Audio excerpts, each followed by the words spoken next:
Last week on the Poisonrana Patreon, we talked all about Bad Blood 1997 in a brand new episode of Reviews from the Six.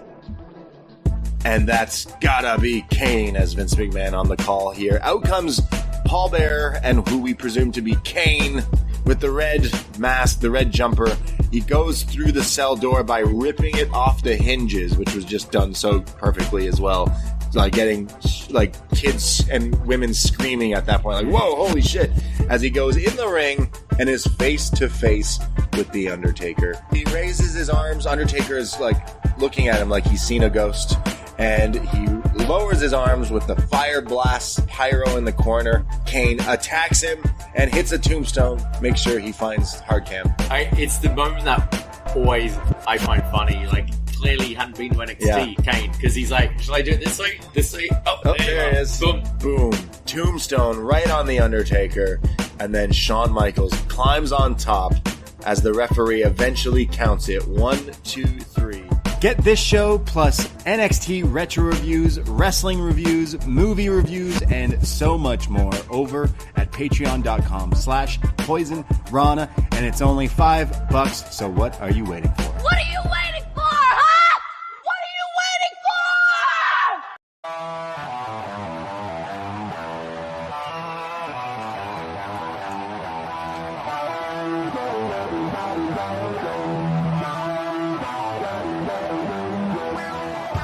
First time in a long time, but back like I never left. Taking each day as it comes, you know me, I don't read ahead. Watch me burn down everything, BDE on the TV set. When I'm in control on the road, you can never really know what's up next.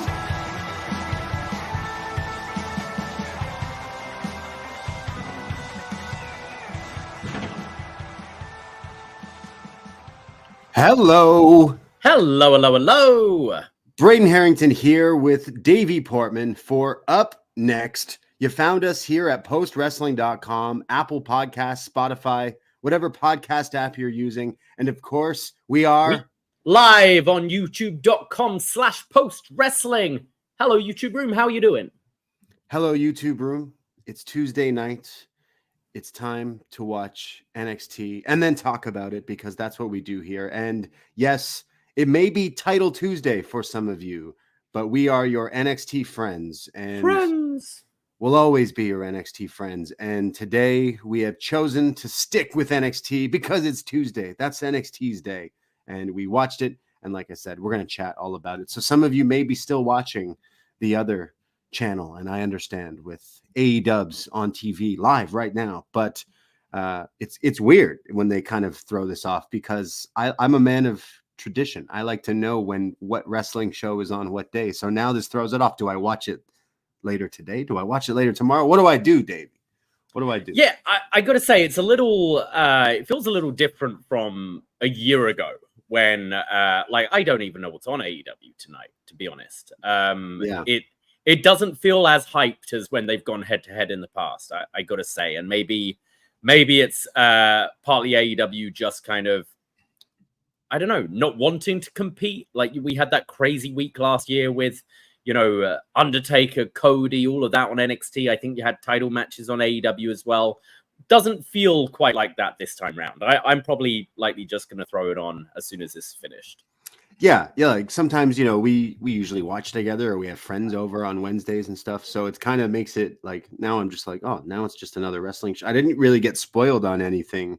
At least yet, I guess there's still another hour of it, but I kind of forgot that there's a AEW pay-per-view. It's this weekend, Wrestle Dream. Like already, it's this weekend. Yeah, it's this Saturday.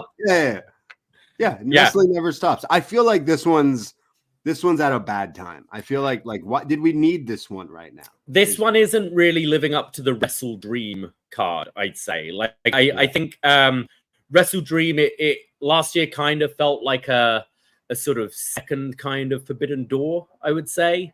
You had, it's been dream matches together, and I feel this one feels very thrown together and not necessarily, it's going to be a good show like it always is, but not necessarily overly excited about it. Yeah, it doesn't have necessarily the dream matches that the name kind of implies. Chris Jericho is on a pay-per-view. So, I mean, that is in 2024. That alone is some sort of a dream match, I guess you could say. I'm sure the pay-per-view will still be good. The pay-per-views are usually pretty good with AEW. And there are a few other matches on it that I'm like, okay, that could be good. That triple threat alone, hopefully, like, is the show stealer for sure. So, yeah, it's definitely not the best card when it comes to AEW pay-per-views this year have been like knockout stellar. Like their pay-per-views in 2024, as much as people are like kind of down on the product, I really been loving, but this one has maybe the least hype going into it, so much that a lot of us kind of forgot that it was this weekend. So yeah, you're not the only person. Like a few people even, I mean, it's called Title Tuesday, and I'm not even fucking around. I cannot think of any match that's on AEW tonight. And are there titles on the line on this Title Tuesday? Are they putting? Is Collision like live after? So maybe it's like even more wrestling, because Collision is usually Saturdays, right? And I hate these Saturday pay-per-views. I think there's maybe just no Collision this week. I'm right. Yeah. Okay. I don't know. Interesting. Yeah. Very strange. I'm sure that there's going to be some good stuff on that pay-per-view, but I feel it feels a little like stuck in here. And if the card is not looking that great, it's kind of like, why is this on right now? But we will be talking about it somehow, some way. There was a pay-per-view this past weekend. There's always pay-per-views. There's always wrestling. And we usually talk about it on Poisonrana, which you should search in your Poison podcast app and search Poisonrana. Hit that subscribe, follow, also on YouTube. But we didn't have a chance to talk about Bad Blood this past weekend because I was moving out of the BDE. So I am officially gone. It's the BDG now. Title the GDE or the GDE, the DGE. The BDG, the BDE. Braden ain't here anymore. Braden gone. My spirit is there, still haunting. But yes, so I was moving. You had your girlfriend over visiting, so it was a busy weekend. So we didn't do a show talking about all the stuff this weekend. So I kind of thought maybe we could chat about some Bad Blood a little bit. Talk about some NXT. So I got asked, did you watch it? Did you have thoughts? I did. Yeah, I caught the Hell in a Cell match live. And as you mentioned, my girlfriend was in town. We had a very nice dinner planned. So I wanted to watch the Hell in a Cell, and I kind of enjoyed this 6 o'clock start. I guess they were trying to get it all done in time for the UFC that was on later. So it worked out perfectly. Watched the Hell in a Cell, and then the next day I watched the rest of the show. And I would say, I think maybe of the kind of B, C level pay-per-views, this one was maybe the strongest for a while. I think the book ended really well by I mean that Hell in a Cell match I thoroughly enjoyed. I've been kind of down on the matches of this feud, even though I've enjoyed the feud. And I thought finally they stuck the landing. They had the match that I thought this feud kind of warranted and needed. And call me a sadist or whatever, but I do like a bit of blood in my wrestling. And I think when used at the right moments, it's incredibly effective. And I thought it enhanced the match. I thought it felt violent and heat-filled, and I really enjoyed that. And then I enjoyed the main as well. It's kind of what you expect with the sort of bloodline matches, but I still had fun with it, especially the final stretch. I think Jacob Fatu is absolutely someone to watch out for.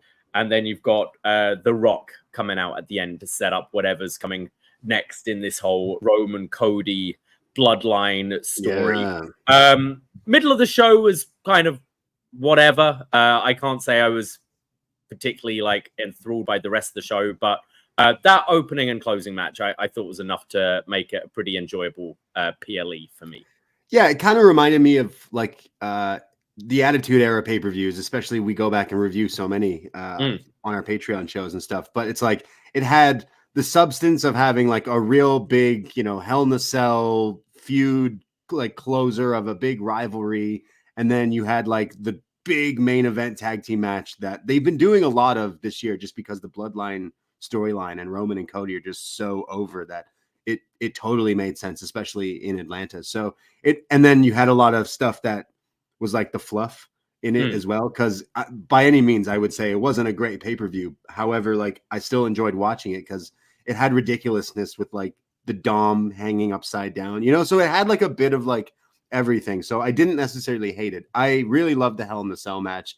Like this is the match Punk so desperately needed to have, because I've loved his rivalry and this feud with Drew, but I've enjoyed the promos more so than like the wrestling. I thought the first two matches were not like I guess disappointing is the right word. I was going to say like not like they weren't great. They weren't bad, but they just weren't like great. And I think this is the Punk that we were like used to kind of seeing when he did return in AEW, like with the violence and the I don't know, like the storytelling. It felt like the dog collar match or something like that. It felt, and I think it did restore something to the Hell in a Cell. And I would resist kind of putting a Hell in a Cell match on next year. Like wait a little while. Yeah, I think it's been about 18 months since the last one with Finn and Edge, and obviously I think we all kind of figured it would be a Hell in a Cell when they announced Bad Blood, but it doesn't necessarily mean that every time there's a Bad Blood pay-per-view, you've got to have Hell in a Cell. And I think it should be pulled out. Like I always say, I remember those days as a kid when someone would call for, I want you in a Hell in a Cell match, you'd be like, whoa, they're doing that. Whereas it got to the point where you're like, well, October's coming around, so I guess they're going to shoehorn this. It's been dead for so long. It's been terrible, yeah. And I thought Blood aside, it was still like a really brutal match. Like that Claymore onto the steps on the lower back, that was nasty. I was so thankful not to see a kendo stick in sight. Like it just felt it felt so heated, and I left with a huge smile on my face. And even the touches of bring out the medical equipment after the match and Punk stumbling to the back and really selling this war they've been through, and Punk showing up on Raw, with it felt like Triple H back in the Attitude Era, where every Raw after a pay-per-view he'd have the bandage on his head and all the cuts and stuff, and really selling the effects. I thought they did a great job with it. Yeah, it's like he said he's going away for a while, and then the Seth kind of face-to-face in the callback where he's like, yeah, I hope you it's kind of like Hot Rod. Like, yeah, I want you to get back to full health because then I want to kick your ass. Which it's just clearly conveniently Saudi season, and Punk's like, peace, I'm kind of banged up. What was the thing he tweeted to Miz? I won't say it, but something along the lines. I do think that's still like the money main event of a WrestleMania night that we could go to with Seth and Punk. Like we got to go back to that story, but there's a few others like after this feud that hopefully we can get into in the next few months. But I really love this, like for Drew as well, like easily, I think my favorite Drew match that I've seen. Punk, it's got to be up there for one of his best matches as well, especially in his like, second reign and second era. But even through like the little things like the blood, what sucks is WWE, like these refs are wiping the blood, and it's like, man, they're doing all the hard work to get all this color, and here you are wiping it away. It's like, I get it, they can't see it. It was a lot of blood, it was warranted, but it's like, imagine in the old days, it's like, no, we're doing this for the effect, and you're wiping it clean. And then they bled some more. But it was even down to like the Terry Funk-esque fist fight near the end of the match, where it's like they're not like doing like flips or forearms or anything. It's like old school Terry, just like boxing. And I thought that was great. I saw a lot of discord about the toolbox to the head kind of thing, and I'm like, I don't necessarily know if that was like an unsafe spot. I mean, the guy got 12 stitches or something like that, but either way, I was entertained, and I hope there's no brain damage or whatever. But as far as I'm concerned, it was not a worked toolbox, as maybe some people. No, I don't think so. Probably not. It's just also like those banners that go around the arena, that light up, so it's like Bad Blood or whatever. They started adding the advertisements for like in these banners, so it's like it's maybe not as bad as the Domino's Pizza, Nick Gage, Chris Jericho pizza cutter like coincidence that they once did, but having the words saucy nugs being like flipped around while you just see these guys like completely covered in what looks kind of like saucy nugs. I thought that was very funny and ironic. So that was great. Other things from Bad Blood, you mentioned the main event with Cody and Roman. Did you see the air drummer who at one point was clearly not playing the drum? That was funny. I am a sucker for an orchestra though, for an entrance. Like I loved it at Mania, and I thought they put this in the main event, and there was kind of obviously like, should it have been the main event? Should the cell have been? But at least they dressed it up as the main event, big grandiose entrances and a huge finish at the end. But I loved the orchestra. I loved the marching band. Although it got a bit awkward when transitioning from the marching band to Cody's actual theme. It got a little off the rails a little bit, but still, I thoroughly enjoyed that. Okay, so like I thought the match was fine with Jacob Fatu and Roman finally interacting. Cody, like Jacob Fatu is gonna be the guy at one point. Like this whole guy, I believe that he's insane. Like he brings that energy and he's so good and already fits in perfectly. But like Cody hitting that splash to the table, that was amazing. I loved the teaming of Cody and Roman for some reason. It just felt like the crowd just treated it like it was so big and important. And then you get Jimmy Uso returning, which just the place goes absolutely mental. Have you seen the video of someone putting like the end of the match with Jimmy Uso and Roman taking out the Bloodline match with Real Steel? You know that Hugh Jackman movie where you get the robots to like box for you? Rock and Sock and Robots. Yeah, so there's like Roman hitting the Superman punch and stuff, but Jimmy's doing it at the same time, like Air doing it. Right. And it looks like he's just controlling. Like Mizdow. Yeah, exactly. That was like, it was a pretty fun match. Obviously, Roman and Cody winning this one, but then like the beat down, and then when Jimmy is like, hey man, like you're still the tribal chief, the OTC, you make the call, and the Roman's like, yeah, we're gonna help him. And then that of course leads to a few other things, but then the final boss, as Pat McAfee may have thrown a little bone saying the big guy's coming back, he was indeed correct, where The Rock shows up just to show up, and then he leaves, and then he goes on Instagram Live. I mean, he went 1, 2, 3, didn't he? So I guess he was indicating to Cody, like, I pinned you. I was the last one to pin you, right? So setting up that, but also I'm enjoying the stuff where they're just letting like obviously we'll get to the Kevin Owens Cody thing, but the fan footage coming out of Solo saying to Jacob Fatu, like, oh, it's part of the plan. Which obviously not showing it on TV. They haven't even made mention of it on TV, but they know how quick things go around on social media. So I'm loving that, like these little Easter eggs that, and just things seem to be kind of slotting together.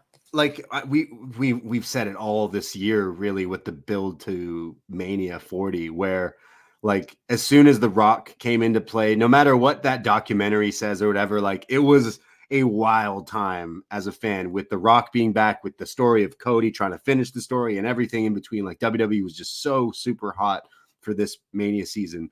And as soon as like I watched Bad Blood the next morning and kind of finished it the next morning, and like I didn't get spoiled on anything. And then having The Rock come out, and then right as it ended, like the pay-per-view ended, I went on social media to see like what else, like he didn't say anything. What else is there?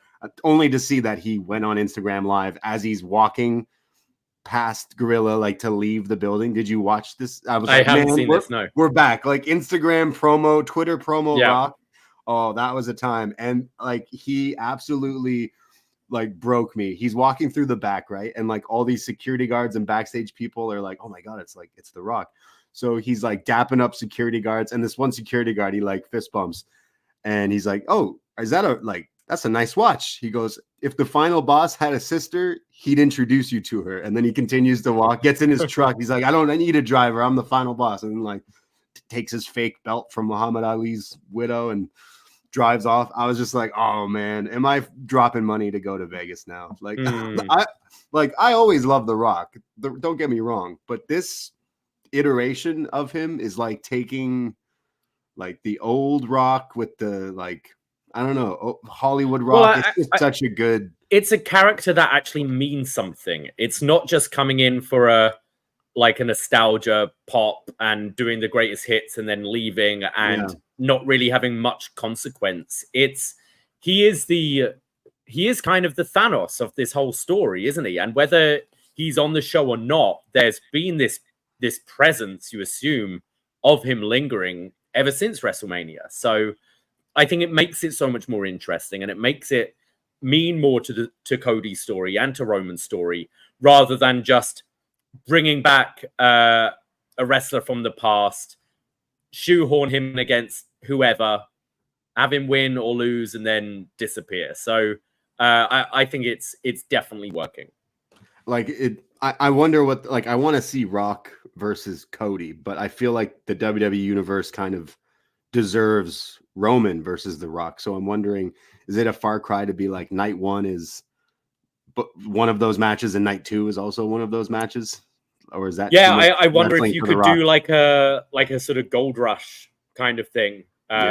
Maybe like, night one do, I don't know, but Roman v Rock for the People's Championship, and Cody defends against CM Punk or whoever. I don't know, and then night two face each other. There's definitely things you can do, and I think it was very successful last year having the tag team main event on night one and having consequences for night two.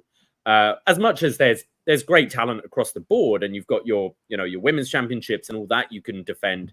I think it made me last year be like, well, I got to go to both nights. Yes, really, exactly. Yeah, I feel like they're gonna pull some things like that as well. But like this was great to have on the pay-per-view. The Rock, it gets people buzzing and gets your clips all over the place. That, oh hey, The Rock is back in WWE still. So.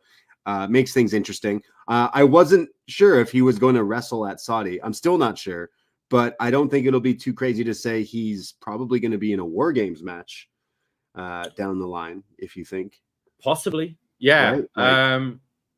Very possible. Or at least, that you could keep him as like the surprise at the end. Like, I know they do the shark cage things, but you could always have one of the teams down a person and he comes out, and who is he going to be with or whatever. There's definitely some fun and games you can have with it. Yeah, he doesn't need to wrestle the whole War Games match. He just needs to come in at the end and help win, essentially, with Jacob Fatu and stuff. Because clearly he's with the bloodline pulling the strings and all that. It's great.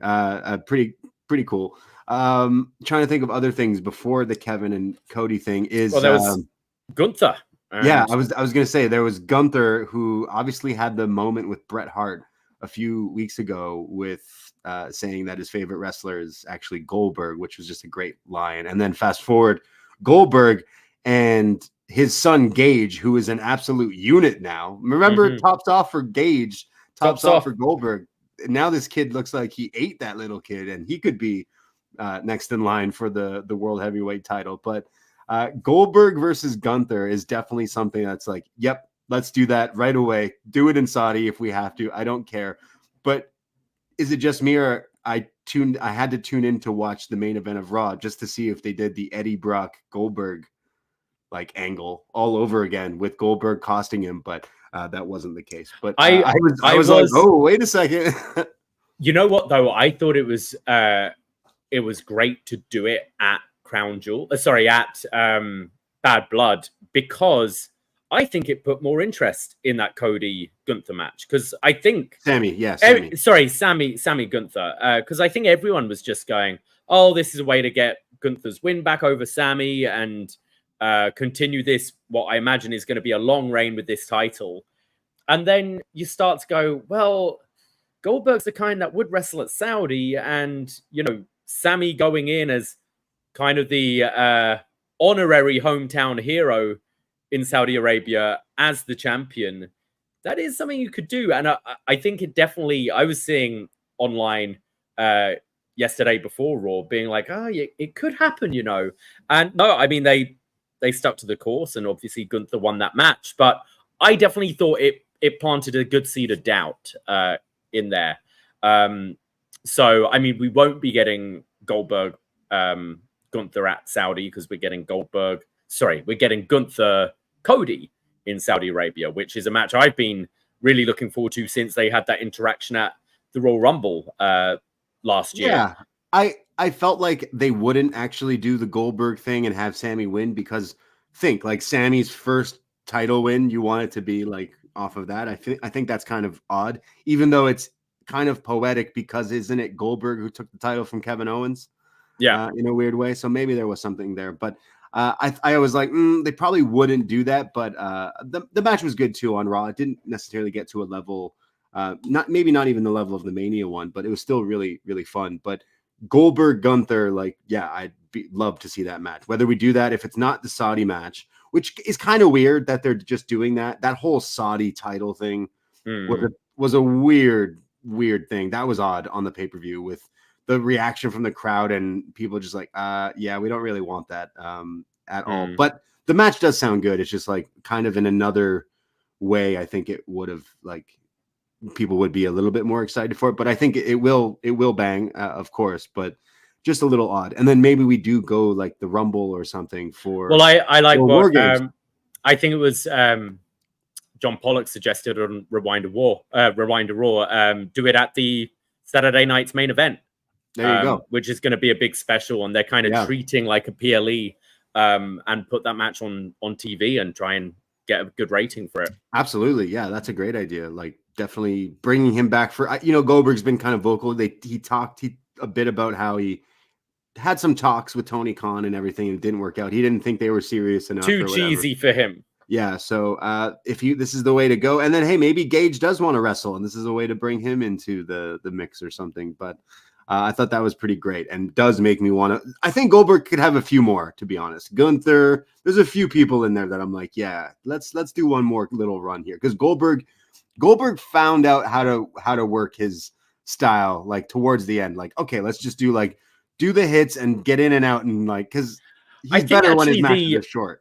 I remember I don't know if it was his last match, but it was one with Bobby Lashley. Yeah, was actually way better than it had any right to be, really. And I think Gunther is maybe a smarter wrestler as well, that could get the best out of him. He's got to take those chops though.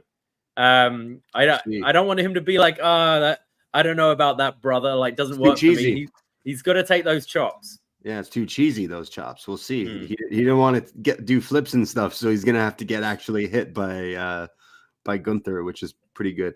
Another thing I noticed at Bad Blood, this might not have any meaning to you, but they kept cutting to, so Metro Boomin was like the host or whatever, like the commercials and everything, and they cut to different rappers who were at the event, and they cut to obviously Metro. They had Quavo, but they also had Lil Yachty, who as of late has, in wrestling terms, turned his back on Drake and has now sided with what seems the first time publicly that they were seen at the same time, at the same place at WWE Bad Blood. So now people are assuming that Yachty has turned heel or babyface, is up to the consumer. But everyone on the internet was also nitpicking at hey, wait a second, they weren't on the same team, and here they are enjoying the graps. So you love to see it. The wrestling always bringing people together.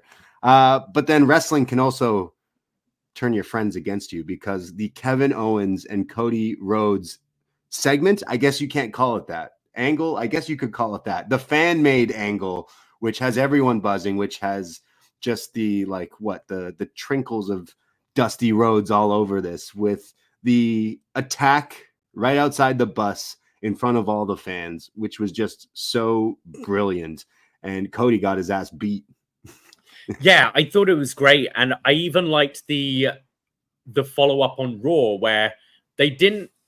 There were like interruptions and things whenever they went to talk about it, so they never fully said what happened on Raw. They didn't show the footage on Raw, but they were again leaving enough breadcrumbs where maybe you didn't catch what happened, but you go, wait, sorry, what happened between Cody and Kevin? And go online and find the video yourself. So I love stuff like that. Like it's just, we all know this is make believe, but like any movie, TV series or whatever, you want to be sucked in and you want to believe it. So any little thing you can do that makes it seem more believable, I'm all for. And I'm always for like different approaches and different ideas. And I thought this was incredibly successful, and I'd love to see more stuff like this.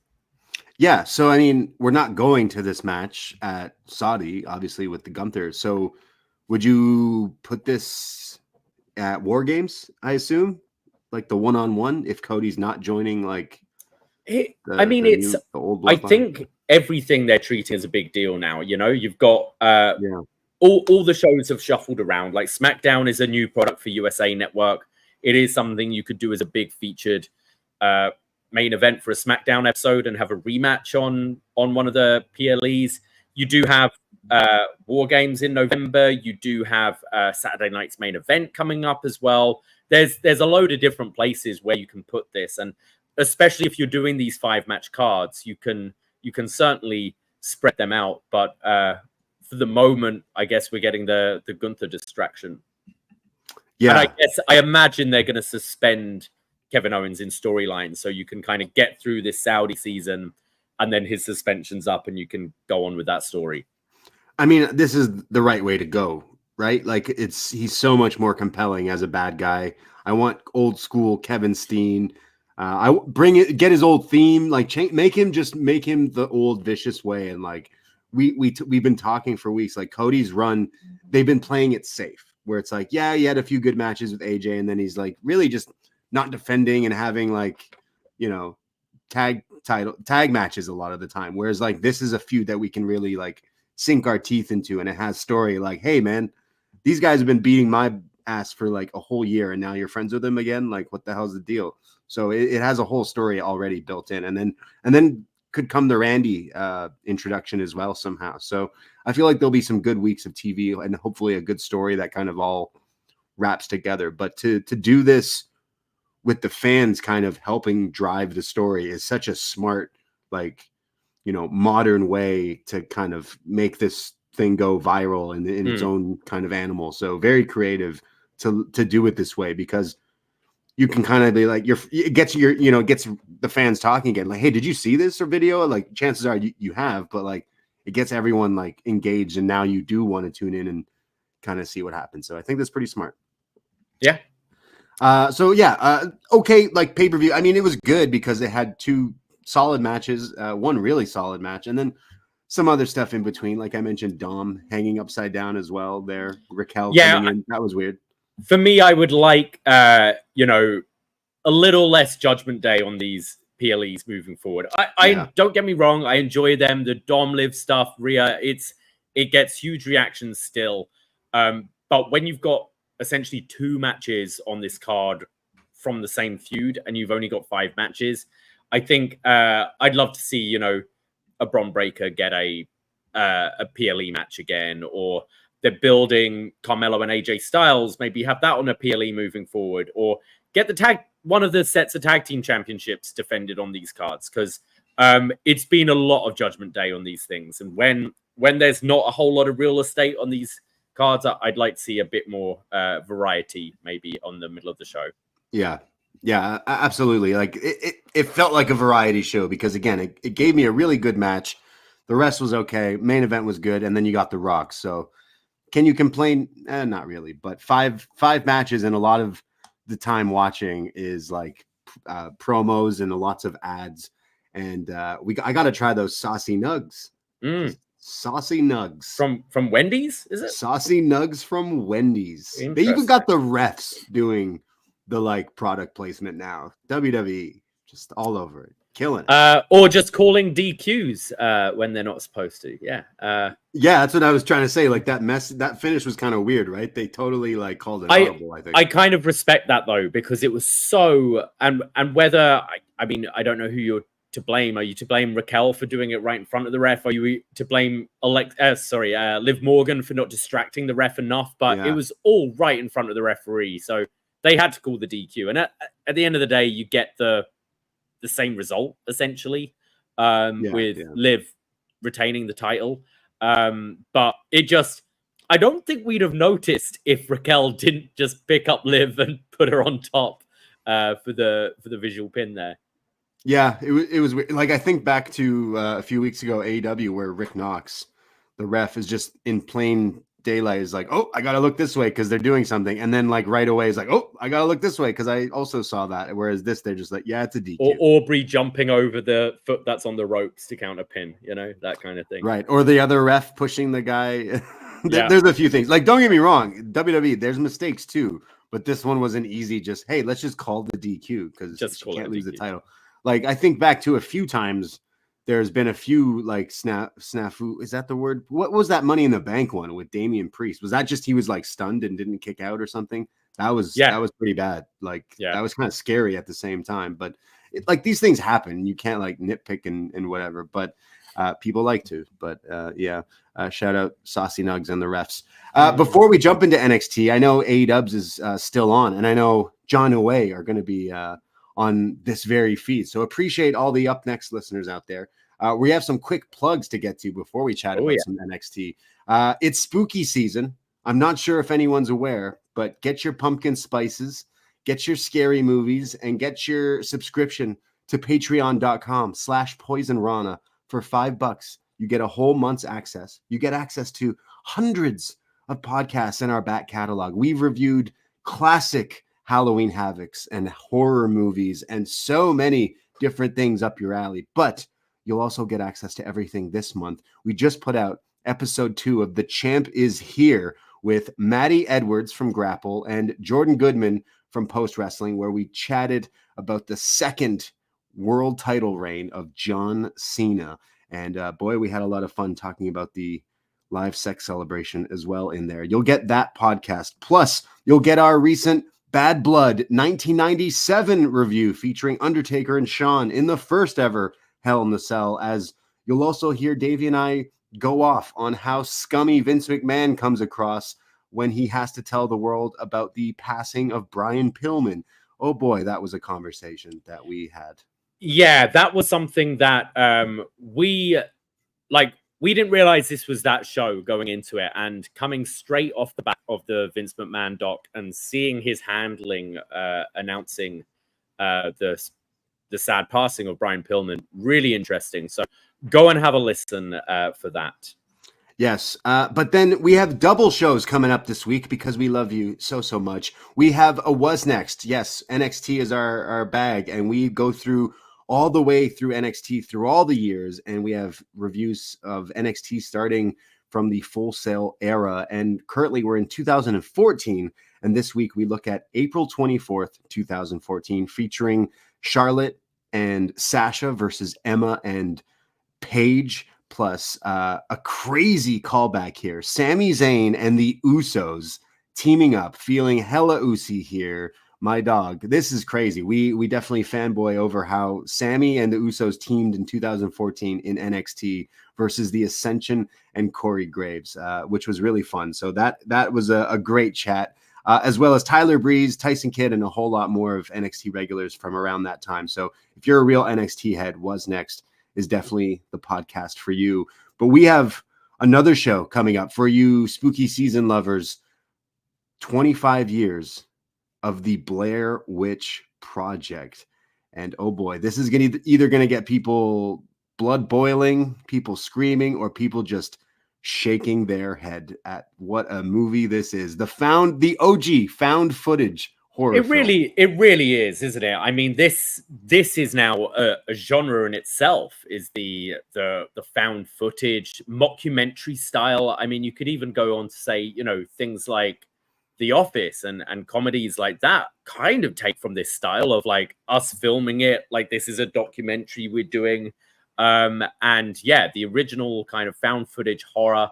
Like I remember chat at the time of, is this real? Is this actually a thing? We're going to be diving all into that. You know, I don't think I've seen this film more than once. And so I probably haven't seen this film since I was about 14, 15. So it's going to be super interesting going back. I'm really looking forward to this. 25 years of the Blair Witch Project. Yeah, I watched the movie last night, and then I've been like reading up on it and watching videos and stuff. And I remember like this was the viral video before like viral videos were even a thing really in 1999. Like the internet was around, but this had everybody talking of like, is this real? What's the deal with this and everything? It's going to be a great chat, and we'll see if this movie holds up. So you'll get those shows. Plus, we have Halloween Havoc retro review coming out in a week or so. I know we put up a tadpole for that. Yeah, I was just going to say, I'm going to pin it to the top of our Facebook group because it is currently a tie. Okay. Between Halloween Havoc 1995 and Halloween Havoc 1999. Wow. If we remember, I'm going to reveal it at the end of the show. So go sign up to the Poisonrana Facebook group and cast your vote. Which Halloween Havoc show are we going to review? Or we're going to have to keep this open maybe till Sunday if we don't have a definitive winner. Because there will, as Triple H say, be a definitive winner.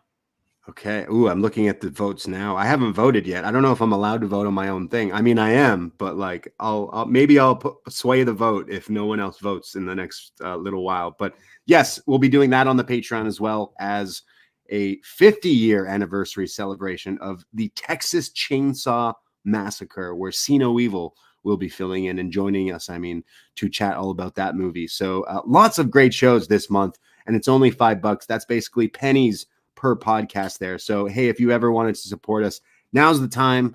Help us out with the move and help yourself by getting some great entertainment and some podcasts for your long rides, your walks, your late night baths, however you do listening to us. Check us out, patreon.com/poisonrana. So much wrestling, so many movie reviews, lots and lots of fun. You won't regret it. We do like to give out some free things as well. So this Friday on the Poisonrana feed, please look for, just search Poisonrana wherever you get your podcasts. We will have the Eagles Don't Hunt Flies lads, Martin Bushby, Brandon from New Jersey, and Dickie Bird. I believe they're being joined by Mr. Wei Ting to talk about Dean Ambrose on Total Divas. And that'll be coming out this Friday on our feed. The YouTube will have it on as well. So subscribe to Poisonrana Pod on YouTube. But that'll be coming out this Friday. Oh, man, this sounds so great. I'm going to be listening to this one right away. Like Wei, our friend Wei, loves Total Divas. Everyone knows that. And now to be joined with the Ambrose, this is going to make for one funny podcast. But also, if I'm remembering correctly, Dean Ambrose, Jon Moxley, visits Toronto in an episode and goes to a restaurant near the old BDE, Flock, right? Mm-hmm. And then someone steals Renee's hat. So then John tries to wrestle her or something like that. Something crazy. I remember that episode. It's ridiculous. I believe the Horseshoe Tavern makes an appearance as well. Ooh, the Horseshoe Tavern and the A&W window. Rest in peace. Mm-hmm. Pour one out for the A&W window. If you Torontonians know. Oh, man. Someone's got to tell Jon Moxley this because that's probably why he turned heel. He heard about the window closed and yeah, he's just been downhill ever since. But that podcast sounds awesome. So that's going to be free this Friday. Follow the socials because they will be going live. Guaranteed lots of laughs in that one. But then we have lots of other shows. I know B and Sino did a What Up Doe where they were talking all about some AE dubs and catching up on everything. But we have Shot in the Dark with John Sino where he fills you in 15 minutes or less on all the other wrestling going on, whether it's Women of Wrestling, Ring of Honor, TNA, and more. So lots and lots of free podcasts. Search Poisonrana in your social media, in your podcast app. And again, hit that follow and hit that subscribe. This weekend it is Canadian Thanksgiving, so we're still a little bit up in the air what we're going to be doing as far as our Poisonrana show. We'd like to get something out there, at least some thoughts on Wrestle Dream, but just follow our socials because we've been a little hectic with the the moves and things. So yeah, just follow our socials and we'll try to put something up. We'll try and gather our thoughts on that pay-per-view and get something up there. Yeah, and last plug here, well, second last, you should go to chop-tees.com/Poisonrana to not only sign up for the Poisonrana varsity jacket, which looks fly AF. You want to look Froggy style all fall long. Yes, look at Dickie Bird with this beautiful jacket. Oh my God. We're going to walk into full gear looking like a damn football team with this jacket on. This looks just chef's kiss here. Dickie just outdid himself, but he always outdoes himself with these products. Look at all the other podcasts that have now signed on to chop-tees.com. He is changing the game from just innovation when it comes to, you know, supplying the consumers and helping out the independent podcasters and content creators out there. And every time you buy Poisonrana merch or post wrestling merch, it goes to us. It goes to the creators, and it's how you can support. So Dickie just outdoing himself. So whether you go and buy a varsity jacket, a hoodie, a snapback, a toque, whatever it is, we appreciate it. And send in your pictures if you buy some of our merch, guys, because I love to see you guys looking good. Absolutely. Yeah. And it's not too late to pre-order your Poisonrana varsity jacket. They are limited in supply, so I highly recommend pre-ordering as it does get you 10% off. So go to chop-tees.com/Poisonrana pre-order. Yes. And then I swear, last one. If you are in the Toronto area, you know we do our wrestling watch parties. But this Halloween season, we're getting spooky and we're trying something a little different. On Devil's Night, Wednesday, October 30th, Gabby's is transforming into Loomis Night because, you know, Michael Myers, he gets all the love and attention. Everyone always dresses up as Michael Myers, but the true hero of the story of Halloween is Donald Pleasance, Dr. Loomis. So, for the first time ever in the history of this earth, we are doing a Loomis Halloween viewing party and bar crawl on Devil's Night. Yes, we want people to show up in Halloween movie inspired costumes. Yes, Michaels are still allowed, Laurie's allowed, but Loomis preferred. I believe Davie is even going to don a bald cap for this costume. I've already got the shaved top, but we're going to be dressing as Dr. Loomis. We're going to have a Michael Myers, shout out Big Tom, and we're going to have people, all Halloween costumes are allowed, but we're going to air the original Halloween, and then we're going to hop down over to another bar at Casa Mezcal. So from Gabby's to Casa, and then we're going to watch Halloween 2. But we got some sponsorships where everyone hopefully will be getting free drinks, some free drinks. And on top of that, because we're just doing this to have fun, half of all our proceeds will be donated to sick kids here in Toronto. So you'll see we're a bunch of nice guys who just like Halloween a whole lot, way too much. So October 30th at Gabby's in Toronto, we will be watching Halloween and we will be partying and celebrating, drinking the red wine for Donald Pleasance and Dr. Loomis. It's a no-brainer. This night is practically free when you think about it. $5 goes to charity, and then $5, the other $5 gets you into the event and gets you a free drink. You can't even get a drink for $5 anymore. Exactly. So come along. It's going to be so fun. We're going to have it all dressed up, all looking spooky. Go to Poisonrana.ca to get your tickets and join us for Loomis Night. Yes, absolutely. I can't wait for that. Halloween time, always our favorite. So follow all the socials as always, Poisonrana.ca for everything that we do. And we appreciate all you fine people listening and supporting us here. But we are up next, which means we talk about NXT. And I think it's time we do just that. So let's talk about NXT from Tuesday, October 8th, 2024. We see our new NXT champion, Trick Williams, Trick Daddy, showing up here in St. Louis as he is our champion yet again, two-time Trick, as we'll see. But we get a recap of Chicago, our debut on the CW, where Trick wins the title from Paige. Shout out CM Punk.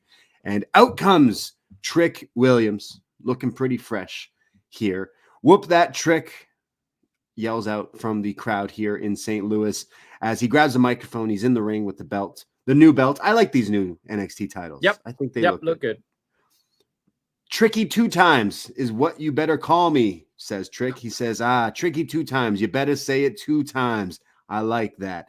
He says that he's so happy to win back this NXT title, and he can't believe that he finally did it, but he's going to take NXT into this new era when he's interrupted.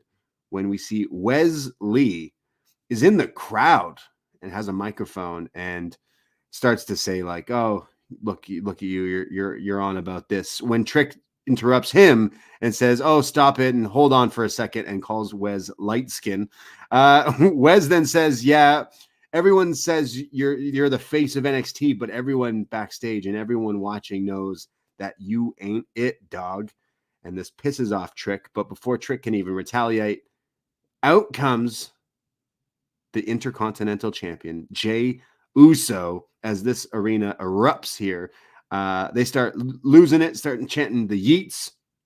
And then we get the day one-ish. We got the IC champ and the NXT champ in the ring.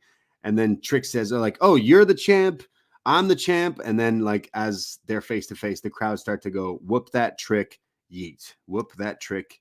It took them about 3 attempts to get the timing right, but they did in the end, yes. Yeet. Whoop that Trick. And then Wes is just kind of shaking his head like, what's going on here? So we get a great moment with these two kind of smiling and soaking in the crowd. And that was the segment. It kind of just cuts there. So I like that we got Trick, starting the show and, hey, I won the title and everything. I like that we get Wes kind of throwing his shot. And hey, I even like that we get a Jey Uso appearance. And yeet, he's just a really, popular character right now. But then it just kind of just like, cool, thanks guys, and kind of just left. Am I wrong? Yeah, that's kind of what I was thinking. And I'm checking the Twitter if they've announced anything. But I thought maybe we were gonna get, a match scheduled for like Wes and Jey Uso for next week or something like that. But he just kind of wanted to hang out, I guess. He just wanted we'll to see, but maybe we'll see something down the line. But yeah, pretty fun opening. I got to say, I thought this crowd was so much better this week than last week. I think they really seemed to just know who everyone was across the board on this show. And I've been saying, like, I'd like NXT to run some different style arenas, and this wasn't the original venue they had planned in St. Louis. It's kind of just outside St. Louis in Chesterfield, the Factory, holding about 3,000. But I really like the setup on this. I thought it looked cool. Like it looked like it had sort of a bit of a balcony, like standing level. You even had standing by the entrance, and I think NXT should really be taking advantage of these kind of venues and looking different and feeling different, because this was way less people than last year, but I thought it felt like a way hotter crowd because you just packed this smaller venue. It looked different from a Raw or SmackDown, and it looked different from the PC. So I think these are the kind of venues they should be looking at, like these 2,000 to 4,000 person venues that you can set up a little bit differently and have quite an intimate but still a big feeling. I liked it a lot. Yeah, no, I like this arena too. Like it really worked. It kind of reminded me of like TNA or Impact, like the way it's like a smaller crowd. Like AEW could definitely take note. Like, hey, if we're only getting around like 3,000 to 5,000, 6,000 in some shows, like scale it down, because like an AEW Dynamite or an NXT in like Hammerstein or Ted Reeves in Toronto or like Riverworks in Buffalo, like a more compact, mic'd properly, filmed, taped properly, can sound way better. Like there may have been more people in Chicago last week for NXT, but I thought this crowd shined way better and like we're way louder. And I think it was just they fixed that issue and made it, sound better or something. But it definitely looked good in this arena. And again, like we're under the we're thinking that NXT and the PC, they may be doing some like construction and working and changing what the arena looks like possibly next week. But also there's like the hurricanes and everything going on right now. And I'm wondering if hopefully that doesn't cause anything for, people not to make that show or any troubles along those lines and stuff. But I thought this tonight did look good and sounded good. So like, even though this segment was kind of a nothing segment, the crowd were like happy that they got Jey Uso. You know? I mean, the main thing you kind of, I guess Jey was the equivalent of having Hunter and Sean out there last week, like a bigger name that everyone's excited about. But you did come away from this thinking, okay, well, Trick Williams Wesley is a destination we're heading to, whether that be Halloween Havoc, because we know we've got a #1 contenders match coming up as well, or Deadline at the end of the year. But that definitely seems like a destination. So you got more out of it than I'd say you got at the opening of last year's show. Last week's show. Yeah. WrestleTix saying 1832 was as of 4 hours ago. Wow. So just short of 2,000. But I thought this was a great crowd. I mean, like, yeah, they definitely realized, hey, we're going to scale it back, but it was the better call. Like, you know, you're not taking any L's because, look, you still had a hot crowd. A lot of people there for Randy Orton. Again, I don't think that maybe NXT isn't ready to go on the road, because a lot of the times, like, we've gone to some shows, the Heatwave show, people telling us about last week, it's like some of the people don't necessarily watch that show as much as maybe other people do. I'd say this one, though, they seem to know everyone a bit more. Like, there were Lani chants later on. Like, they seem to know a lot more of these characters, and sometimes, you know, doing loops, like having a select few venues that you regularly go to and you build up that like local crowd, do tickets at reasonable price, because like the PLEs are, you know, it was, hey, we just broke a record of charging you even more money at Bad Blood. Like, make NXT the affordable show. Like, they're scaling back on house shows and you can build a fan base that way. You say that, though, like, how true is that shit, man? Hey, we just broke another record. It's like, dynamic prices. Yeah. I know. Yeah, I'm gonna watch night 1 of WrestleMania in a casino with a cigar in my hand, because I can't do. I guarantee it's gonna be the biggest WrestleMania gate of all time. And it's like, we know, Paul. Thanks, man. Thanks, inflation. Anyways, we go to our next match. I guess our first match of the evening, the 6-woman tag match. We get our women's North American champion, Kelani Jordan, teaming with the WWE Women's Tag Team Champions, Jade Cargill and Bianca Belair, taking on the team of Fatal Influence. Did I get that name right? You did. JC Jane, Jasmine Nix, and Fallon Henley. Early on, we got the tag champs and I guess all the champs in control with a triple body slam early on. And then Jade and Bianca do this like double flip and flapjack on Fallon. And then eventually JC hits a tope to the outside on Kelani. And that's when the baddies take control as we go into commercial break. When we come back, we get a like beat down when they're beating like Bianca and just isolating her, when finally Jade tags in and hits fall-away slams on JC and another on Nix, and then a huge choke slam on Jasmine Nix. This was big here, but only a 2 count when she tags Bianca back in, which I was like, man, Bianca was getting beat up for like 5 minutes and then tags you in. You hit 2 moves and then you tag her back in. I'm like, all right, let's see if it plays off. Luckily it did. Kelani is then tagged back in after Bianca's going all over the place. There's a execution from Kelani and then a moonsault to the outside, kind of taking everyone out. There's the Nix kick from Jasmine to Bianca here, but she kicks out of this. Bianca comes back with the alley-oop, like overhead face bomb on Nix, but it's only a 2 count. And then tags Jaden, who then they hit the like assisted German like boots that like kicks her off even higher into this German suplex, and then tags Kelani in, and she hits the one-of-a-kind moonsault, and they get the win. So the champs are standing tall here on NXT in a pretty fun opening 6-woman tag.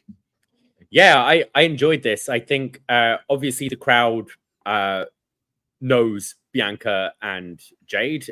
This is, I think, Bianca's first match in 4 years, they said, in NXT or something like that. Wow.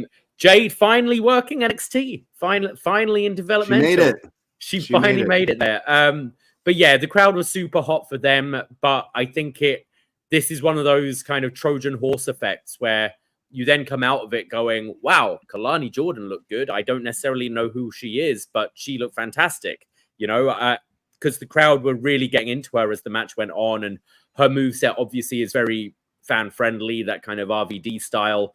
And I might go as far to say that, was this the best Jade's looked since coming in? Because I, you know, normally it's obviously she's impressive looking, but there have been quite a few clunky moments in both her AEW and WWE career. And I thought she looked a lot smoother here. And I thought that choke slam especially looked incredible. And that fall away slam just sent Knicks flying. I thought this was one of her best showcases as well. But yeah, I thought it was a pretty fun opener. Yeah, I thought like Kelani, if not, was like shining with hitting like a lot of flashy looking moves. And I thought they had a lot of good synergy with the three of them. I thought they worked really well together. And the same could be said with like Jasmine Nix, right? Like she's probably the one in the six of these women who have done this the least amount of time. And she was even hanging in there. And again, was selling that some of these moves by Jade, like, you know, pretty well. So I thought this was pretty good. I'd like to see Kelani move up eventually. I think this kind of shows like she's getting the hang of it. The thing with Jade is like, yeah, like Jade still kind of wrestles the way she wrestled in AEW. And there was a lot of clunkiness, but like she's getting better. And I think at some point, like when that does finally click, she will be like the complete package. So it's fine that she's in like the tag team right now. And then as far as like Fallon, she wasn't the one who was pinned, right? So I do think that we could go eventually to her still being the one to take that title from Kelani eventually. But yeah, pretty fun opener. I was shocked though, because I used the CW feed this week. Okay. And I got a commercial during this break. Have you heard of the Scrabble TV show with your host, Raven Simone? That's right. Scrabble now has a game show on TV. Scrabble TV show. Okay. Interesting. Yeah. Okay. Probably skipping that one. Yeah. I did get a commercial of some poor young lad called Braden. Did you get this one? Yeah, I got that one too. Yeah. I did a double take real quick. I was like, wait a second. What? Yeah, I hope Braden pulls through. That was really depressing. Thoughts for Braden. There was also a commercial for Trivial Pursuit, the TV show. That seems a bit more like that. Isn't that like trivia? That works a bit more for a TV show. Yes. I guess Scrabble is like playing words with friends, but like on TV. I guess you're just filming someone playing Scrabble. I don't know. I'm kind of interested now, but anyways, probably won't. Love me some Pictionary though. Shout out Jerry O'Connell. Yep. We go backstage. You know who that is, right? Scream 2, baby. Scream 2. Mm-hmm. Yeah, you don't know who that is. Sorry, who are you talking about? Jerry O'Connell. Is he the boyfriend in Scream 2? In Scream 2, yeah. Okay, yeah. You love Scream 2, yeah. Scream 2's great. Yeah, who doesn't, right? We have stands on the chair and stands on the table in the cafeteria singing. I think Sydney. I love you. Yeah. Jerry O'Connell, American sweetheart. Him and Eric Roberts, American sweethearts. We go backstage and we see Fraxium, the NXT tag champs.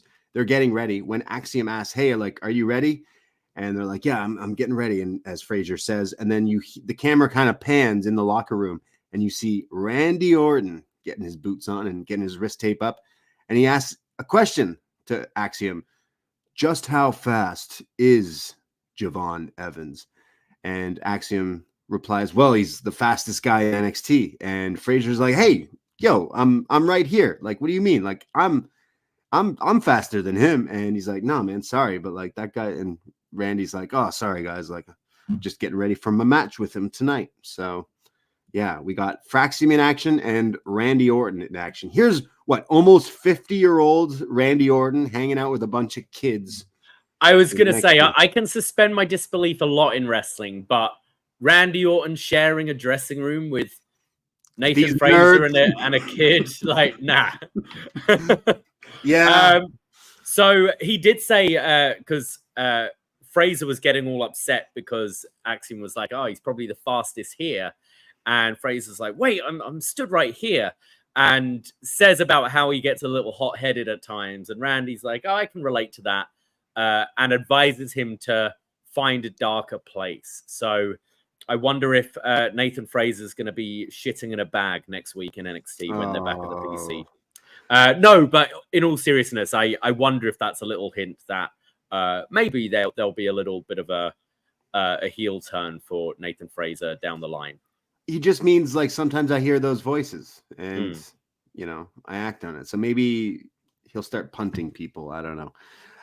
We go backstage when we see Ava and Julia, was it someone interviewing Julia, and they reference like, hey, you know, tough loss last week. You kind of got screwed over by Roxanne and Cora Jade. What are your thoughts? And she's like, oh, don't worry, I have some ideas. And then you just see like, you hear a door open and you see her look somewhere and you say, hello, my old friend, as we kind of cut there. So we're assuming she's brought in a friend. Right away, I'm like, okay, it's got to be Stephanie, or it's got to be, you know, I'm still pulling through for Meiko Satomura, which I kind of knew it wasn't going to be her, but a man can dream. So, I mean, I'm not sure, because we did have, do you remember a few weeks ago where Roxanne saw someone and looked scared?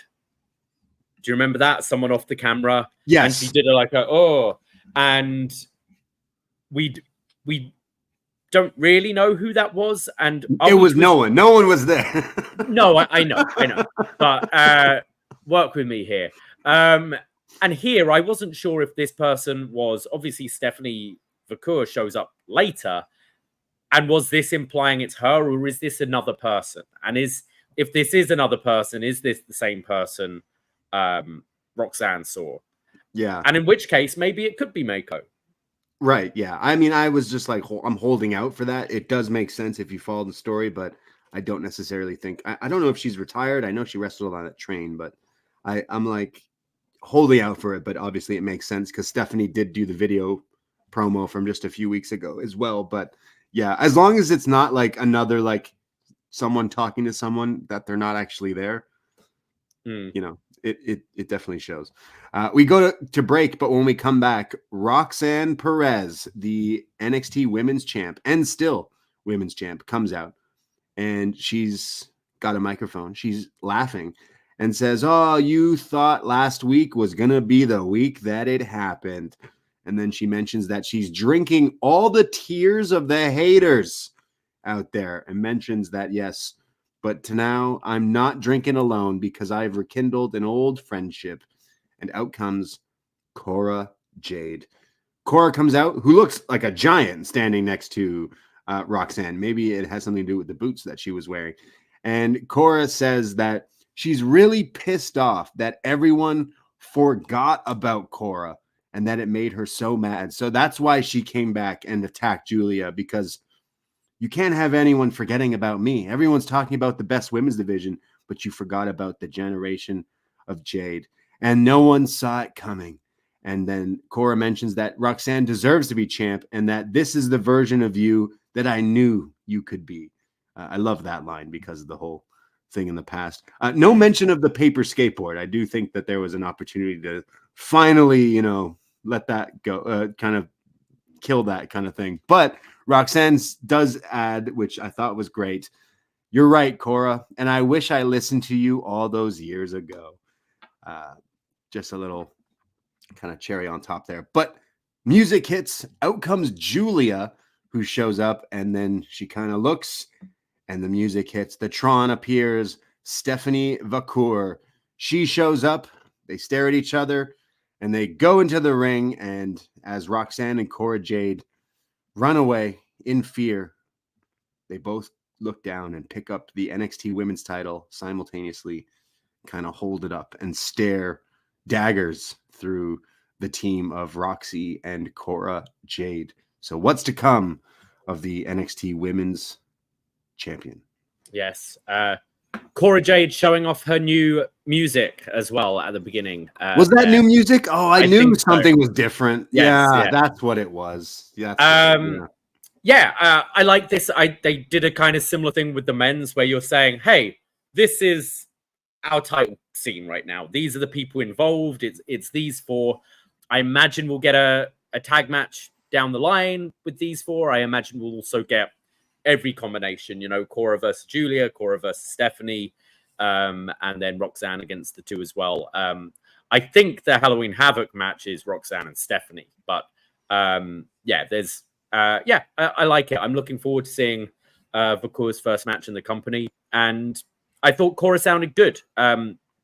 She has been hit and miss, and I don't think the heel persona ever really completely fit her. But I do think she came across better in this promo than she did pre-injury, and I'm willing to kind of, you know, fresh slate it a little bit and see where we are, and maybe having a Roxanne with her as well can help in her favor.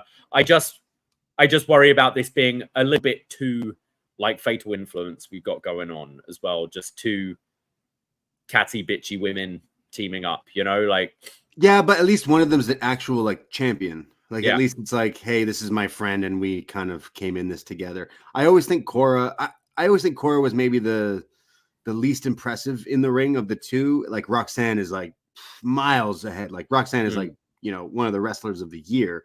Cora's been gone for such a long time that a lot of things have changed. If I'm not mistaken, she was injured and then she came back and got injured really quickly, and then she's been out even longer. So it's been a long time, but I thought she sounded good. I felt like she's comfortable in this role and this position. So I mean, it's interesting. Like even if she's kind of the mouthpiece for Roxanne at this point, it's not like a bad idea. And then eventually, you know, you can go back. Hopefully then, you know, someone hits someone with a real skateboard at one point, which would like bring the whole thing full circle. But like I'm kind of interested to see where that can go. And clearly we should get the tag match between these two and Julia and Vakour. But I would guess that Halloween Havoc is Stephanie versus Roxy for the title, which should be great. And then we can't forget about the Aussie Delta waiting in the wings, who's making her right now. She's still trekking all the way to Halloween Havoc. So you could potentially have a really exciting four-way. Well, no, we got Deadline at the end of the year, right? Like if you've got Stephanie, Julia, Delta, Cora, and whether you want to make it for the title and have Roxanne in there as well, rather than doing the number one contenders gimmick, that could be a pretty fun match with the talent you got involved. I wonder if you do Halloween Havoc, whether it's Julia versus Stephanie versus Roxy versus Cora in a four-way, a triple threat without Cora. I'm not quite sure, but like we got a lot of talented people, and the look of Stephanie and Julia like side by side. I was like, okay, I'm interested. What are these two like? They look like some badasses. I'm intrigued. This division definitely is what's cooking right now. Shawn Michaels Instagram For You page has just got to be nuts. It's got to be crazy. We go backstage to the No Quarter Catch crew. Charlie with a great handlebar stash. What a beauty. Is it playoff season? What am I missing here right now? What is this thing? It's great. And then he meets face to face with Lexis King. And I mean, we're talking about facial hair. This guy is the king when it comes to that. Lexis asks Charlie and the NQCC, he's like, hey, I need some, he looks down in the dumps because of what's been going on with him doing the right thing and then losing, but he's got another match with Aura, and he says, I need a match. I need a match type to face Aura Mensa one more time, and I need something that's like straight and narrow. And Charlie Dempsey references like, oh, you need a match type? I got one for you. How about the Admiral Lord Mount Evans match? And Lexis King is like, oh, what match? What does that involve? Well, it involves rounds. And Lexis is like me. Sorry, I don't do rounds. Yeah, I don't do that kind of thing. And this is when Dempsey also recommends a gentleman's duel. I think Dempsey just said, I think he was clarifying that a rounds match is more honorable and it's like a duel is what I took from it. Okay, so it is announced now that next week on NXT, in a gentleman's duel. Oh, match, okay, right. It is Lexis King versus Oro Mensa. Now, I mean, I don't want to call me old school, but is a gentleman's duel not when two men are face to face, they turn around, they take a few steps, and then they turn around and they both shoot each other? Yeah. That's a gentleman's duel, right? Yeah. So, NXT is going to be lit next week. That sounds great. One of them might die, possibly via gunshot, but wow. Gentleman's duel. There was a real missed opportunity here for Charlie Dempsey to suggest the Queensbury Rules match. Yes. I think this was. I thought that's where they were going to go. Yeah. I think that's with him doing his own take on that. Like, hey, here's the Admiral Lord Mount Evans thing. But yeah, I was thinking the same thing. Like, oh, wait a second. Your father's done this a few times with his own rules match. But a gentleman's duel. Is a gentleman's duel when like the one guy you slap him with the glove? You slap him with the glove, and then you're face to face, turn around, back to back. You walk 10 paces. You turn around and you shoot. Yeah, but then someone's got to die after this. Yeah. Someone's dying. This is like Russian roulette type shit. So. How could you make it work with wrestling? Just, I don't know. Gentlemen's first guy to do like a strike. Like, we've been seeing the like real like Dragon Ball Z anime. Like we had it Trick and Mellow, didn't we? In Philly, Trick and Mellow. We've had like Osprey does it, like Ilya, like the big like stare downs. Osprey always like gets ready before he runs at someone. So maybe it would be like that. But yeah, pretty wild. A gentleman's duel. Crazy. We go to Davie Portman has left me in the chat. Oh, he's back. I thought you left me. I was just blowing my nose off camera. You left me alone. Left me alone in the darkness. We go to our next match, and boy, this was a banger. North American champion Oba Femi defending his title against Tony D'Angelo. And we saw last week on Miz TV that Oba thinks he broke Tony D. And Tony's admitted, just like Rocky Balboa, that he's scared. I'm afraid. But can he conquer this mountain of Oba Femi in this rematch here tonight? So out comes Oba with a great reaction from the crowd. I kind of broken record, but last week I'm pretty sure I'm like, hey, wait, if Tony D is actually from the Chicago area, why didn't they just do the match in Chicago? Because here in St. Louis, it sounded a whole lot more like people were behind Oba, at least in the beginning of the match. Tony definitely had his chance as well. And I think this was one of the examples where I realized, this crowd knows who these people are, because there were big D'Angelo chants and the Oba Femi chants, as well as the ooh. So this was definitely the hottest the crowd were all night for like the NXT stars, if you will. So Oba versus Tony, and Tony tries to go at Oba. Oba is just throwing him around early on. He's putting him in side headlocks here, but they go to the outside early, and then there's a choke slam from Oba to the apron onto Tony, and now he starts selling the back like, oh man, I'm scared and I'm hurting. As we go to commercial break, when we come back, it's Tony fighting back against Oba. There's a spine buster attempt from Tony, but Oba blocks it. And then they both tumble to the outside yet again. And this is where I think Tony's like on the apron, and Oba shoves Stacks, who then gets shoved into Luca Crucifino and Rizzo, and they all fall down. And Rizzo selling that she's hurt here from this huge shove. So it's basically Italian dominoes here from Oba just shoving the whole family down. And then it cuts to Tony D'Angelo's face. He is in disgust. He is in shock and awe. He's like, what did you just do to my family? So Tony's cheesed. He attacks Oba. He hits a huge belly to belly on the ramp here. He gets Oba back in the ring and hits a spear, but Oba kicks out.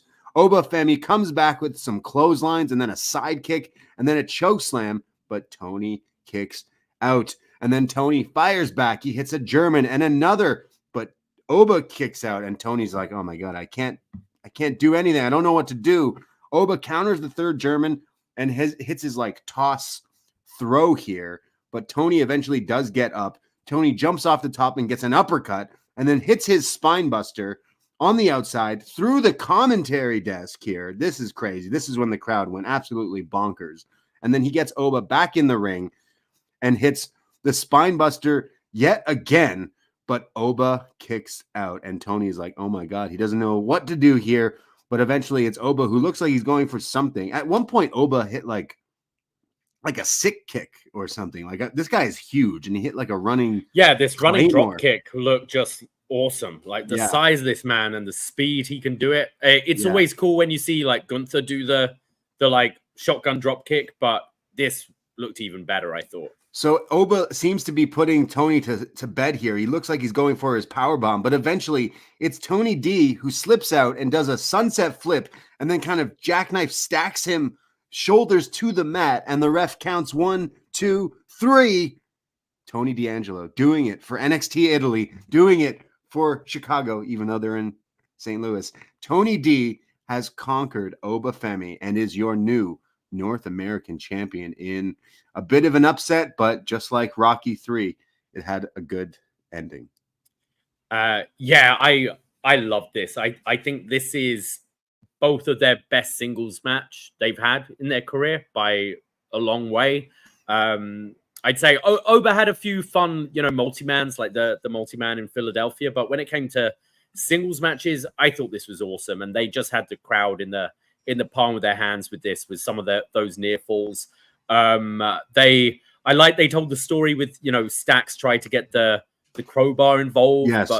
But Tony didn't want to do that because he wanted to win honorably here. And the final stretch, just with the those kickouts and from the spine buster through the table and all that, I thought was awesome. And this was the right move. I think if you'd have asked me a month ago, I'd have said, no, Oba Femi needs to pretty much hold this title until he gets the NXT championship and just go undefeated. And it should be maybe, I think I've been saying Javon would be a good guy to eventually beat him. But they built this story up so well with Tony D'Angelo, getting a bit more of a human side out of him rather than he's become less cartoon character with this. And his wrestling has stepped up and it has just become like this great baby face. And this was my match of the night. I thought this completely over-delivered. Yeah, I totally agree. This was the highlight of the night. This was the match of the night and a great moment for Tony D'Angelo.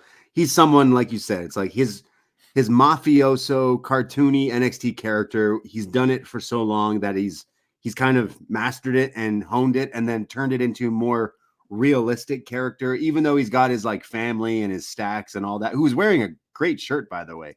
Ricky Stacks right there, looking nice. But I thought that like Tony D at this level, he's bringing it to more realistic character, which is a character I do think will work well in WWE. We need an Italian Tony Soprano character in WWE. I'm sorry, but we do. And I think it's working now in NXT, and he has conquered Oba Femi, and it felt like Oba just beat Wes's streak, if I'm not mistaken, of the North American Championship. So he's the longest reigning now. And I think that was a little bit of like, ooh, maybe they could do the switch. And Oba just has like a lot on the horizon for him, I'm sure. I think he's going to be a big deal in WWE. But this was great. They gelled together. Tony hit the big hope spots where both of them were kicking out on big moves and everything.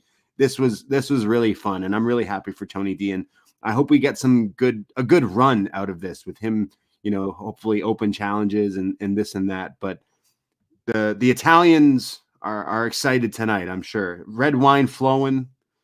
They're happy for Tony D. Did you hear what CM Punk said about Oba Femi in an interview this week? No, what did he say? He was asked if he were to form a stable, what it would be. And he said, well, the first person I'd get would be Oba Femi.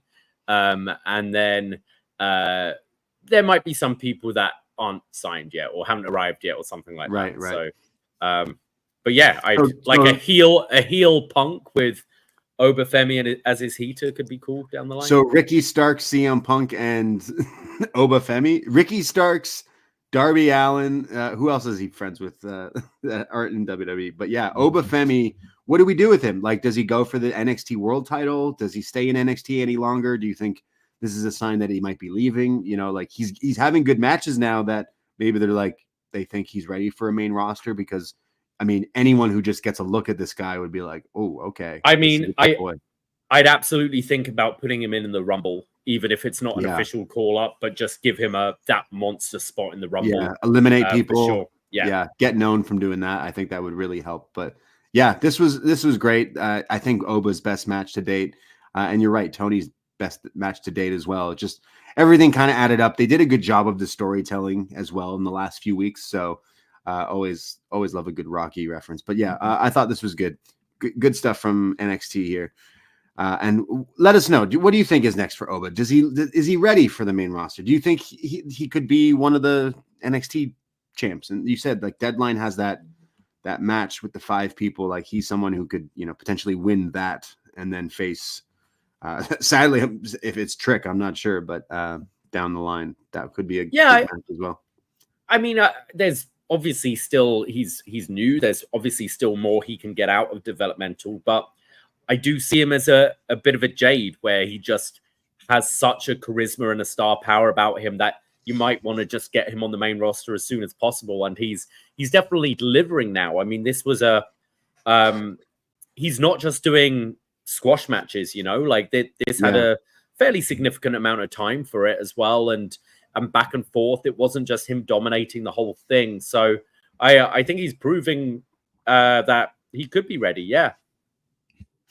We go to a recap of last week when Lola Vice and Jada Parker were tag team partners, but Jada left, and then there was a brawl backstage, and there was a pull apart, and then we cut to Lola Vice with Ava in her office here, and Lola is asking Ava. She says, "I want a match with Jada," and Ava's like, "Yeah, I know. I'm working on something. I'm working," but they're interrupted by Nikita Lyons.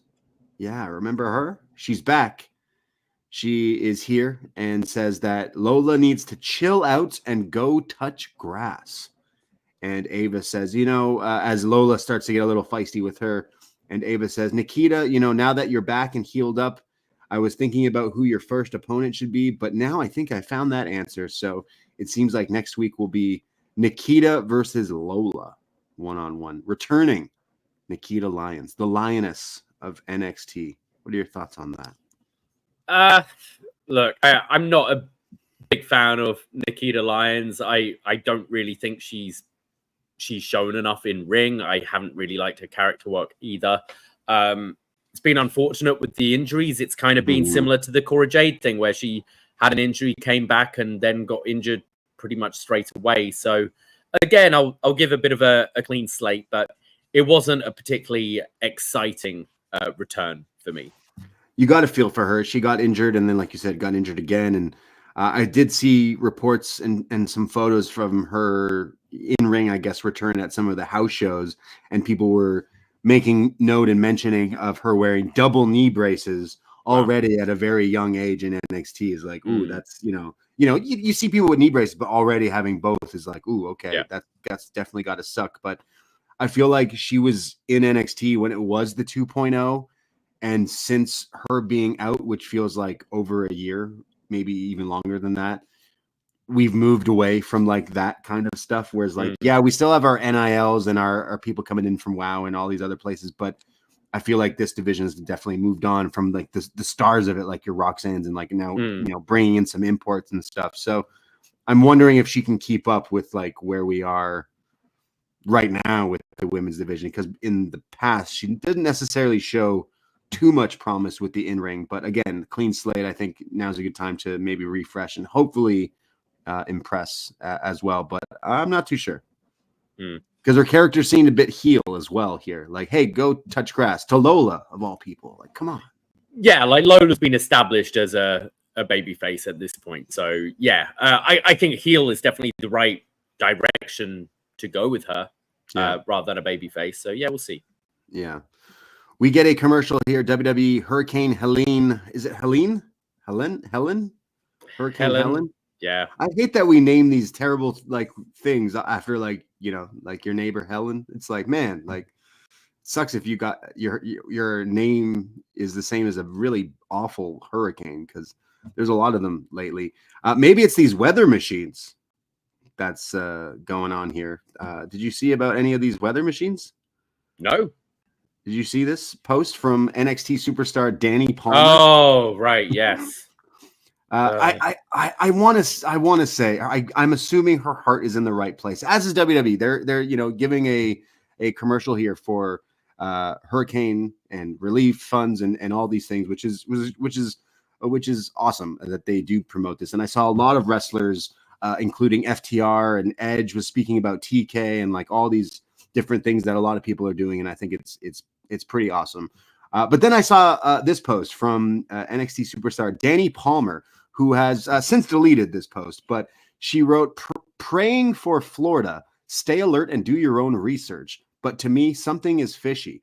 Research cloud seeding.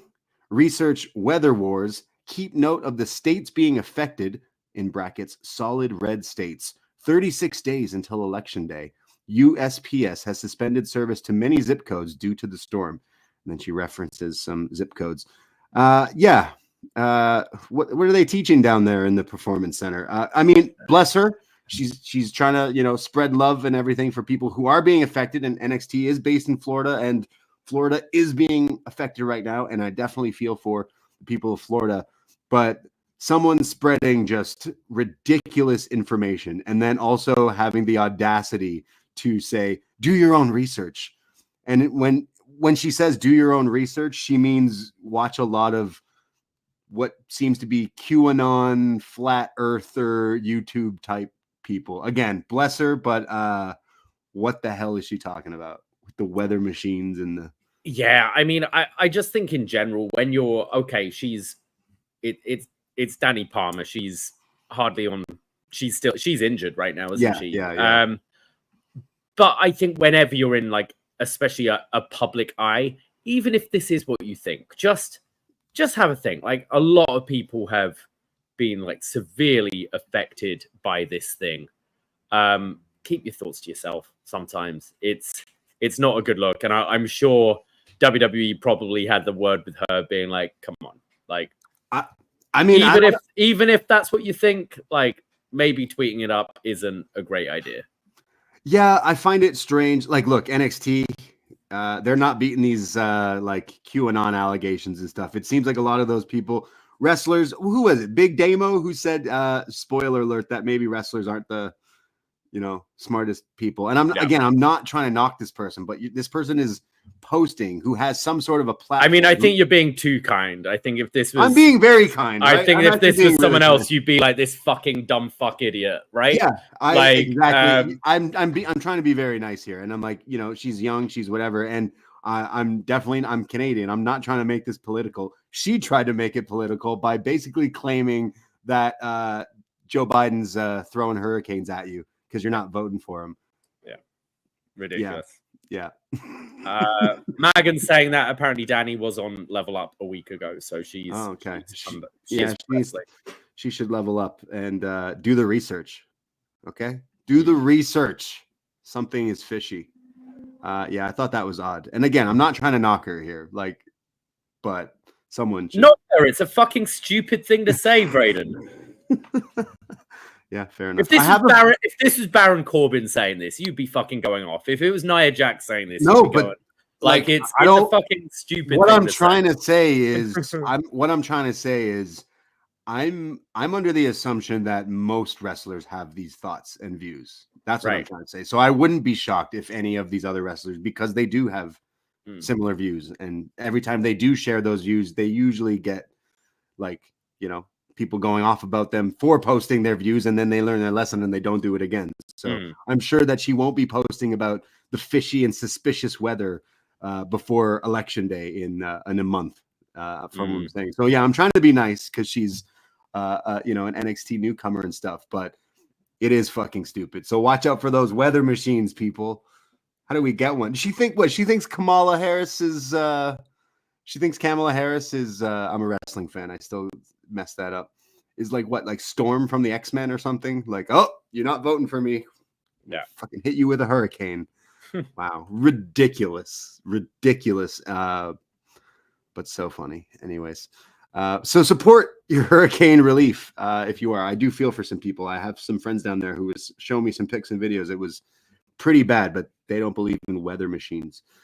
We go to backstage and we see Kelani Jordan, Jade Cargill, and Bianca Belair, and they're very happy about their win earlier tonight when Lash Legend and Jakara Jackson show up, and they're saying like, "Oh, you look pretty good out there tonight." And Bianca references that we've seen what you've been saying on social media, kind of, I guess, referencing the tag team champs. So you want to be talking about us? Well, why don't you do something about it? Which then they said that maybe we'll take those tag titles from you, which later on we will find out that it's not announced for NXT next week, but is actually announced for SmackDown. The metaphor, Jakara and Lash will take on Jade and Bianca. I like that. We've obviously seen it the other way around a lot, where main roster talent coming to NXT. I think having NXT talent go up on main roster once in a while is a good idea. You see these like soft call-ups sometimes, and I think Metaphor are kind of ready. I don't know what Noam Dar's status is, but it's a good act, the four of them, and give them a bit of a showing on SmackDown. And hopefully they can get maybe a bit of mic time as well to show off their personalities, because I think that's a big part of the act. But I like this. I'd like to see a bit more of kind of the main roster integration, but the other way around as well. Mm-hmm. Yeah, it's cool that we're doing that kind of thing, because it also helps, you know, as Megan says in the chat, synergy. Synergy. Right word. Yes.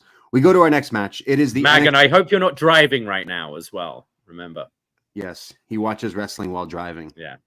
Tut. That's not good. How can you be watching wrestling while driving, while still wiping the tears out of your eyes from last week? How can you be doing those three things at the same time? How? Very dangerous. Very dangerous. Careful out there. We go to our next match. The NXT Tag Team Championship on the line. The champs, Fraxium. He's lying down while driving, he's saying. Wow. It's pretty impressive. AXIOM and Nathan Frazer taking on Grayson Waller, Austin Theory, A-Town Down Under. And we start things off here with Frazer and Theory starting off, and Frazer hitting the best of Seth Rollins with the flip to the Enziguri, and then we go to break. When we come back, Theory and Waller are working on AXIOM here, and they're like, keep knocking Frazer off the apron as they beat down on AXIOM as they keep tagging in and out.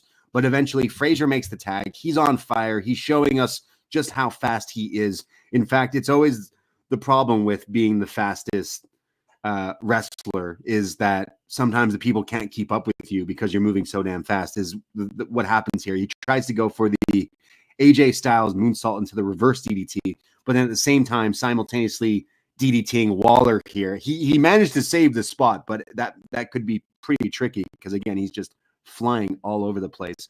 There's super kicks from Frazer and AXIOM. There's then a kick out from Theory as they couldn't keep him down. And then, Theory comes back, though, and he's in the ring with Frazer. And Theory, I'm sure he's been using this move again, but the ataxia, he hits that on Frazer, but he kicks out of it, and Theory's like, whoa, that's my finisher. How did he? I used to beat guys and evolve with this. What's going on? Eventually, though, Fraxium come back with these combos on Waller, and then Waller hits a left hand, goes for his roll through the ring stunner, but it's countered into a sleeper from AXIOM.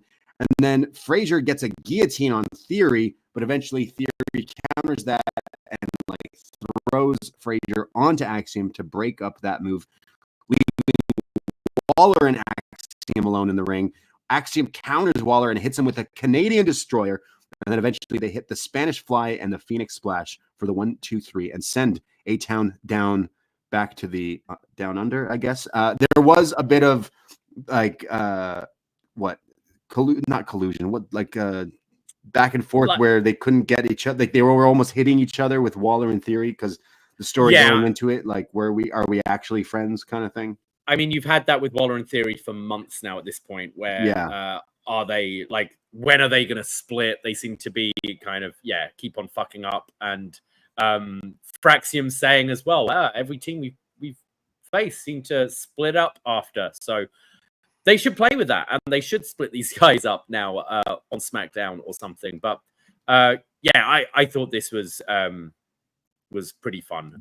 Fraxium just continuing to make a case of being tag team of the year. Just whoever they're in there against, they're just such an exciting team to watch. And I think there's certainly criticisms you can have about Waller and Theory. I think they are Like, obviously, their characters are meant to be very annoying, but you know what? They can go as well. And I think we saw that in that match against DIY, and I thought we saw it here. I wouldn't say it's necessarily my favorite Fraxium match I've seen, but I thought they hung with them, and I thought it was a pretty entertaining tag. Yeah, it didn't necessarily blow me away, and it wasn't on the level of some of their other ones, but it was still pretty good. I think Waller, in theory, it works well together. Like right now, they're both, younger, up-and-coming heels that are good at the talking and, pretty decent wrestlers as well. I think it kind of works well that they're both like the dickhead tag team right now, because there's not another spot for them yet. And then eventually, they can split and everything. But I actually don't mind them as a bad guy team. But I do love Fraxium. They are the tag team of the year. They have been putting on great matches. What's the deal with Motor City Machine Guns? Because they're airing vignettes for what, SmackDown for Bad Blood, like clearly teasing the Detroit and the Motor City Machine Guns. We assumed they were going to come in and face these two guys, but it looks like nope, we're just going straight to the main roster. I think maybe it's a bit of a butterfly effect kind of thing with the thought of the Lucha Brothers going straight to the main roster and that falling through. I think that's opened up that space. And then why, at this stage of their careers, do we need Motor City Machine Guns in NXT? And if they wanted to kind of freshen up the tag division on the main roster with the Lucha Brothers, I think Machine Guns kind of just fill that spot, is my theory. Thanks a lot, Conan. Yeah. Ruining all the fun. I think the only match we wanted in NXT was that match. So, I mean, we could still get that when we eventually bring Fraxium up to the main roster. But Motor City Machine Guns... Or guest spotting coming down, yeah. Yeah. But, like, these guys should take over main roster. Like, they've been killing it for years and years and years everywhere else. So, I'm very excited for those guys to come in. And if you are a fan of the Motor City Machine Guns, or maybe you're, like, wondering, oh, I got to catch up on who are these guys? You can check out our best match ever, Motor City Machine Guns, from just a few weeks ago, where we discuss Shelley and Sabin and some of their best tag matches against the Briscoes and Beer Money and so many other great teams. It was an awesome show, and we created a sweet playlist of matches to get familiar. And I can't wait to see those guys in the Fed, and I can't wait to see them against Fraxium. I hope this team does not split up even beyond NXT, because that is a like end game situation of having a great homegrown tag team here, then facing your imported, basically legends. Yeah, I would 100% call them up to the main roster as a unit. Yeah. It was interesting because if you were watching now, this is at the point where AEW was on TV and so was NXT at the same time. And if you were flipping channels, you'd have one channel where there was a dude dressed like a Power Ranger. And then if you change the channel, you saw AXIOM, who also kind of looks like a Power Ranger, because Hologram was wrestling at the same time with AXIOM. And I thought that was pretty funny that you got these. They could be a great team, those two guys. I feel like AXIOM. Fraxogram, the three of them. Oh, just print money. I feel like AXIOM has the hologram entrance that Hologram wishes he had. Because when Hologram debuted, they're like, we've got some innovative thing, and it's like, yeah, you've got some lights, whereas AXIOM's the one where like he moves. It's like, the fat hologram as well. When he comes out, I always see him go, he turns on his H light. He has to turn it on. Oh man, and you see him do it. It's weird. Yeah, that's bizarre, but bless them. Bless Power Ranger cosplay wrestlers. Bless Lucha Libre. Technically, love it. Anyways, we go to a Progressive car insurance video for Ridge Holland, and it gets a recap here of Ridge turning his back on Chase U. Chase U gave me a belonging, and then he won the titles, and then he realized that they were mediocre, and then he turns on them, and we've seen him beating them all up. And then Ridge is being interviewed here backstage. And he says, you just saw the video. I said I'd run through them all, and I did. And then he's attacked by Riley here from Chase U, and there's a bit of a pull apart. So this Ridge Chase U rivalry continues, and I hope that we go to Riley versus Ridge one more time, whether it's next week or the week after, and we get the return of Chase U proper. Not this Chase U Wolfpack. I want OG U. I want the You not want the Cody OTC. Hayward, don't you? Yes. Oh my God. Yeah, bring him in.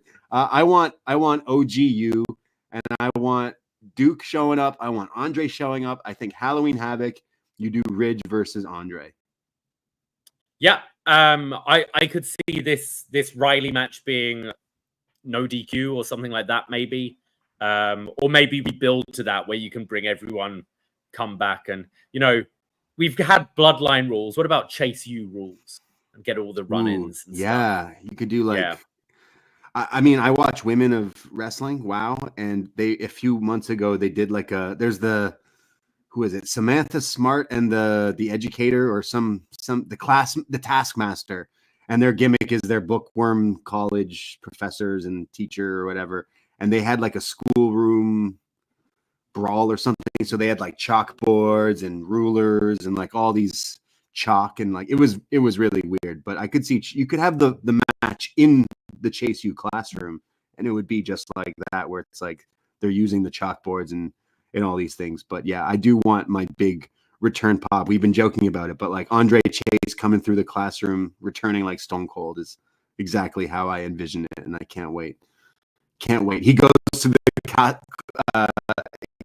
What would Austin drinks beer, Kurt drinks milk. Does like Chase U go to the water fountain? I don't know. What does he like? Milk, I guess, from the cafeteria. Yeah. Drink coffee because you're in college. I don't know. Beer because you're in college. I don't know. I do sense there's still more to come with Thea, though. I think just the way that they showed this promo again. I think it was the same promo from last week. Yeah. But him kind of Ridge kind of saying like, Thea, I'm Thea, make your life hell or whatever it was. So I think there's still a bit more to come with that. Thea, you remind me of my daughter. Yes. Yeah. We go to, wow, are you ready for this? A live performance from Sexy Red. Yeah. Yeah, that's what we got right now. Sexy Red. Are you sick of Sexy Red yet? Yeah, this fad is over now, right? Yeah, this, whatever this thing is, it's done. It's ran its course. So this is like her hometown, St. Louis, Missouri. We learned that last week from Google. And here she is performing live, and I got a few gripes. So if you can call it that, sure. Yeah. Okay. So like performing is just her playing the song that she's performing, and then rapping or talking or barely even doing that while the song is playing, and then dancing and twerking and trying to rap while the song with the vocals is playing.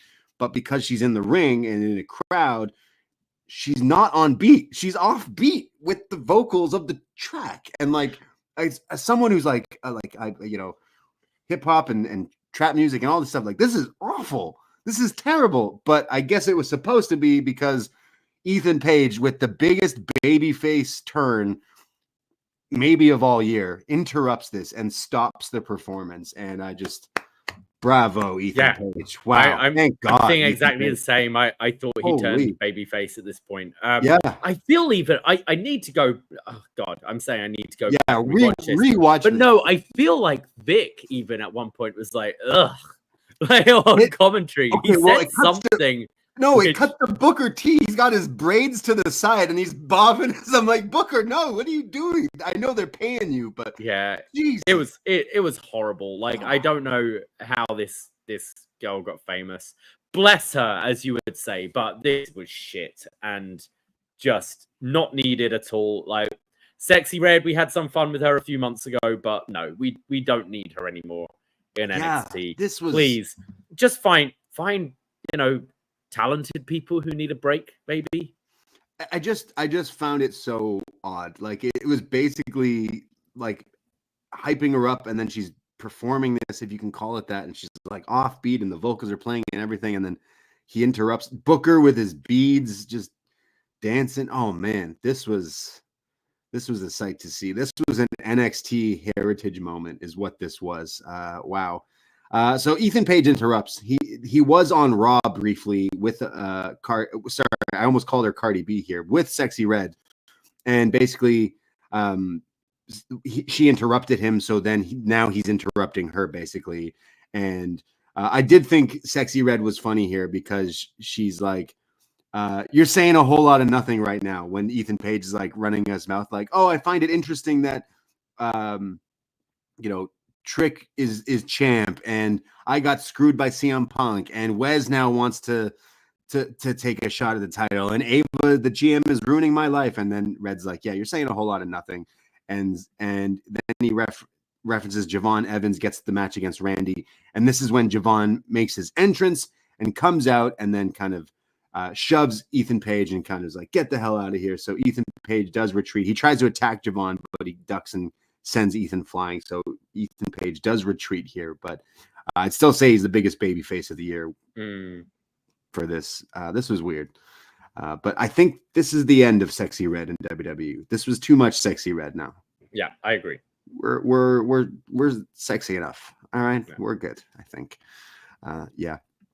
We get another video for who we presume is Delta coming soon. Again, this like post-apocalyptic vignette where we see a bunch of women with like face paint and like war-torn clothing, and they're all like gearing up and ganging up to face this woman who we see with red hair, and then she's a little Mad Max-esque. Yeah, exactly. She's Furiosa here, just beating them all up. She's like face palming them and like destroying them.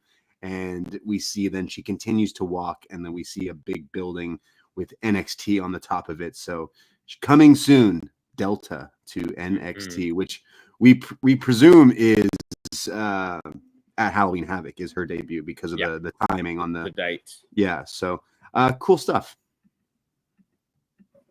We go to a commercial for next week. We're not only going to get Stephanie Vacour in action against Ren Sinclair, we're going to get Tony D'Angelo's celebration, but then also the return of NXT's Halloween Havoc wheel. That's right, Davey. Did you hear? No. Did you hear what they called it? These bastards. They retconned spin the wheel and make the deal. They now just call it the Halloween Havoc wheel. What? I'm sure they'll say spin the wheel, make a deal next week. How could they do this? Spin the wheel and make a wheel. Yeah, that's probably why they're like, you know what? Maybe we're gonna get rid of this. I think we'll hear the phrase. We better hear it. Yeah. Oh, Johnny Gargano's gonna show up. Does he still hate wheels? He does hate wheels. Yeah, that was the thing. We go to our main event. So what match do you? What match do you think they'll spin the wheel for? What rivalry do you think they'll do this? Ooh, I'm not sure. Yeah, right now I'm not really sure what that pay-per-view is looking, unless we get Roxy versus Julia in some sort of rematch or gimmick match, or maybe Ethan Page versus Trick one more time. I'm not, or I guess, we're getting a number one contenders match. Not to jump ahead of ourselves, but we do have a number one contenders match, and then the winner faces Trick. So maybe that has something to do with that. I'm not quite sure. What do you think? Yeah, I mean, the one that stands out, as we were talking a little bit ago, is Chase U. Whether you have it for the Riley Ridge match or something like that, because I feel that's the only thing right now that warrants maybe a stip, because we've moved on from Wes and Zachary Wentz, and I feel we're going in a different direction with Rox and Vacour maybe, but I don't know. They normally do two of these, don't they? Like a men's and a women's on the show. Yeah. And then also the gentleman's duel. Can't forget about that, where someone may get shot. But we go to our main event, St. Louis, Missouri. Javon Evans, 20 years old, in the ring, waiting for his opponent, St. Louis Zone, the Viper, the Apex Predator, Randy Orton, makes his way. The crowd are really reacting to him. They love Mr. Randy Orton here in his hometown. Vic Joseph says, Randy Orton, he says, how does Randy Orton look better now in the 20 years later than he did in his debut? And Booker T replies, it's called working out, Vic. You should try it. I thought was a very funny line from Book. Randy starts this match in control, as always. He's teaching that young Javon Evans the importance of WWE wrestling headlocks. Eventually, Javon gets out of this and hits a super kick, and then on the button hits Randy with a beautiful drop kick. And I'm sure Randy appreciated being hit in the face with that drop kick. It was very nice. So nice that Randy rolls out and kind of checks himself like, oh, okay, kid, as we go to commercial. When we come back, there's a tope attempt from Evans, but Randy counters it and catches them and then drops him on the desk. Not once, not twice, but what, 3 times, 4 times? It was 4 or 5, maybe even, yeah. So this was pretty crazy. He's just destroying the guy. Like I mean, he's bouncy. He was bouncing him on that bounce. His name is this boy's bouncy, and like legit, this guy was bouncing on this thing. Ouch. Eventually, Randy throws him back in the ring, but Evans comes back with a flying springboard clothesline, but eventually runs into the power slam and then the rope hung DDT, the classic moves from the Viper here. He goes for the RKO, but it's blocked, and then Javon runs up the ropes and hits his triple jump RKO or cutter, if you will, on Randy Orton, but Randy kicks out at 2. And then eventually it's Randy who picks up Javon. He counters one of his moves and then RKOs him for the real version of the cutter, the RKO. And 1, 2, 3, Randy Orton pins Javon Evans. It cuts to Randy's family, front row, cheering, supporting, and then Randy celebrates with the crowd going wild, and then picks up Javon, raises his hand, and says, "It's okay. It's okay. You're the fucking man." You couldn't hear him say it, but I could read his lips. "You're the fucking man," says Randy as he raises his hand. It cuts to Ava and Wes and Ethan Page in her office watching, and she says, "I was going to make a number 1 contenders match between Wes and Ethan Page, but after that performance, I'm adding Javon Evans to that match." So next week, a triple threat winner faces Trick at Halloween Havoc as the show ends with Randy celebrating, hearing voices in his head. If I was Wes and Page, I'd be like, sorry, you're adding the guy who loser? lost. I thought they were going to add Randy into the match, to be honest. Yeah. That'd be pretty sick. No, this is pretty fun. It was cool actually seeing Randy working at a bit of a higher pace than usual because, it was only 10 minutes, this main event. He's up against someone incredibly fast and wanting to showcase his speed in Javon. So it was kind of refreshing watching Randy not do his methodical, long, drawn-out pacing around because time really didn't allow for it. Javon is just, spectacular to watch. It was a real shame the like triple jump corkscrew RKO didn't really hit. Like he kind of missed it, and therefore Randy, just being the vet he is, was like, well, that didn't look good, picked him up and just hit the RKO proper. So it was a shame we didn't quite get that spectacular finish that I know they were going for and trying, but still it's pretty cool seeing Javon in the ring against someone like Randy Orton. And it seemed like Randy had fun, like going up against someone this young, being on NXT. You kind of got that. I'm really enjoying this sort of, Uncle Old Man Randy run we're getting right now, who just seems to has found a new love for the business, I think, in these last couple of years. And it does come through in his performances. So I thought this was pretty fun. You know what? I was a little disappointed with this match. I think obviously we were looking for the highlight of the RKO. They hit us last week with the Evan Bourne RKO from Raw like years and years and years ago, and they were really hoping for that to hit. I'm not saying I was disappointed because that move itself didn't hit. I kind of, all the things you just described about Randy Orton is how I felt about this match. How I feel he's walking around. He stomps a lot. He hypes up. He was doing it a little faster because you could see the ref constantly going over to him and being like, take it home soon. Take it home. Yeah. But I don't hate old man Randy in this form, but I can't lie and say he's exciting because I might be in the minority. I didn't like the match with Gunther either. I thought it was pretty by the book WWE style Randy Orton match. And I didn't hate this match by any means with him and Evans, but I was expecting something a little bit more. But what did he do? He did every move he does. Vic is like, oh, I don't want to be like Michael Cole, but vintage Orton. He hits the back move. He hit on the table. He hits the power slam. He hits the DDT. It's like he hasn't really done anything in ring for quite a long time that's like impressed me. I think this was a fun match, and it was so good for Javon to have this match. You could see he was just buzzing, but I don't think I'll ever rewatch this match. And no, we didn't even get I'm not calling it a classic by any means.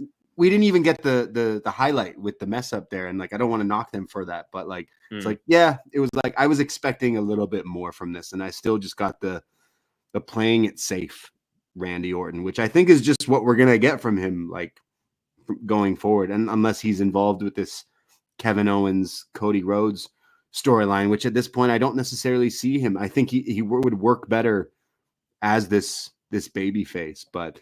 Yeah, Ava really dropping the ball, not adding him to the triple threat next week to keep. That would be interesting. He's just like, you know what? I'll just be in NXT, help get these guys over and everything. But I'm happy for Javon, and I look like Randy was happy too. But I'd say my match of the night was the Tony D and Oba Femi match. Oh, by far, sure. Yeah. I thought that was awesome, and I would advise checking that one out. Yeah.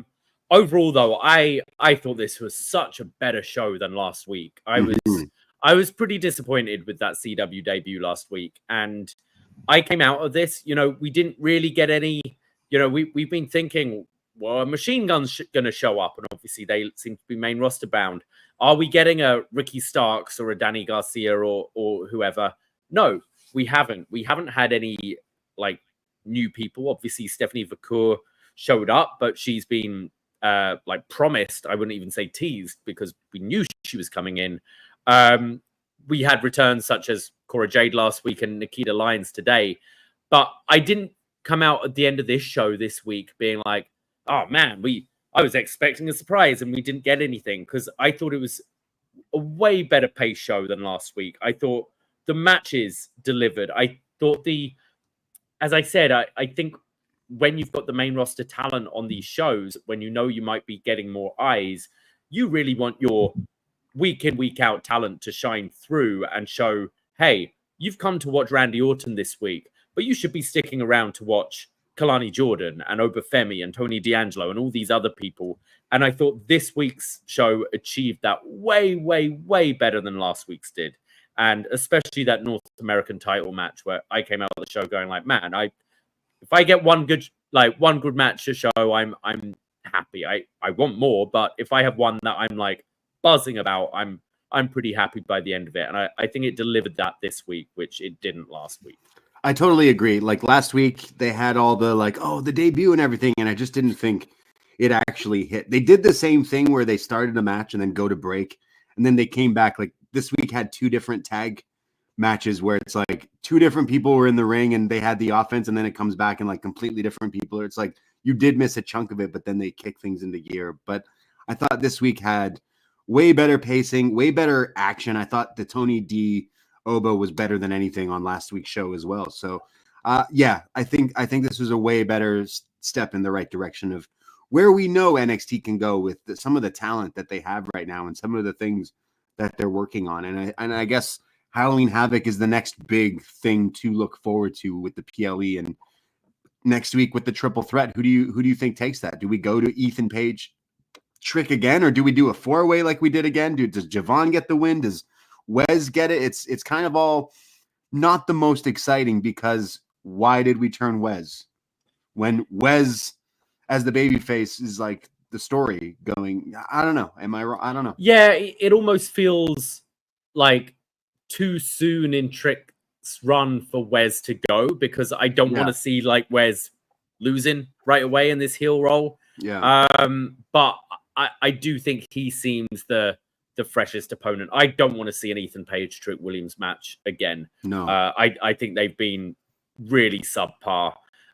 We've seen the Trick Williams Javon match before, but Javon ain't winning the title yet, so I wouldn't buy him as a challenger. I think Wes is the most compelling of the three to go forwards. But that match sounds fun. I think there is still curiosity next week. We're going to see the new arena, like the new PC setup. Hopefully, like these weather machines, hopefully Florida's okay, to be honest. Like there is a chance some wrestlers don't, make the show or this and that. And again, I hope they're good down there in Florida. Yeah. But yeah, we potentially have the new set to look forward to next week. And I think that triple threat sounds pretty good for the main event. Yeah, absolutely. So yes, this week's far superior than the debut in Chicago on the CW. Do you agree or disagree? At Poisonrana Pod on Twitter and Instagram. Give us a follow and follow along the discourse. Join the Facebook group as well. We post lots of fun things. There's a page you can like in the group. I don't know what happened to the Facebook group chat that somehow disappeared tonight, but we still have the group, and we post feedback threads up, and we read what you thought of NXT as well. Would you like to kick things off there, Sir Davie? Sure. We have Megan, who says, a far better paced episode than last week. I dug the look of the factory. It was reminiscent of Full Sail at times. The match quality was strong from start to finish. Tony D'Angelo completed his Rocky III comeback in what was the match of the night as North American champion. Femi is free to move up the card. Undefeated gimmicks have a shelf life. Don't care who thinks otherwise. It was a hell of a rub for Javon Evans getting shared the ring with Randy Orton.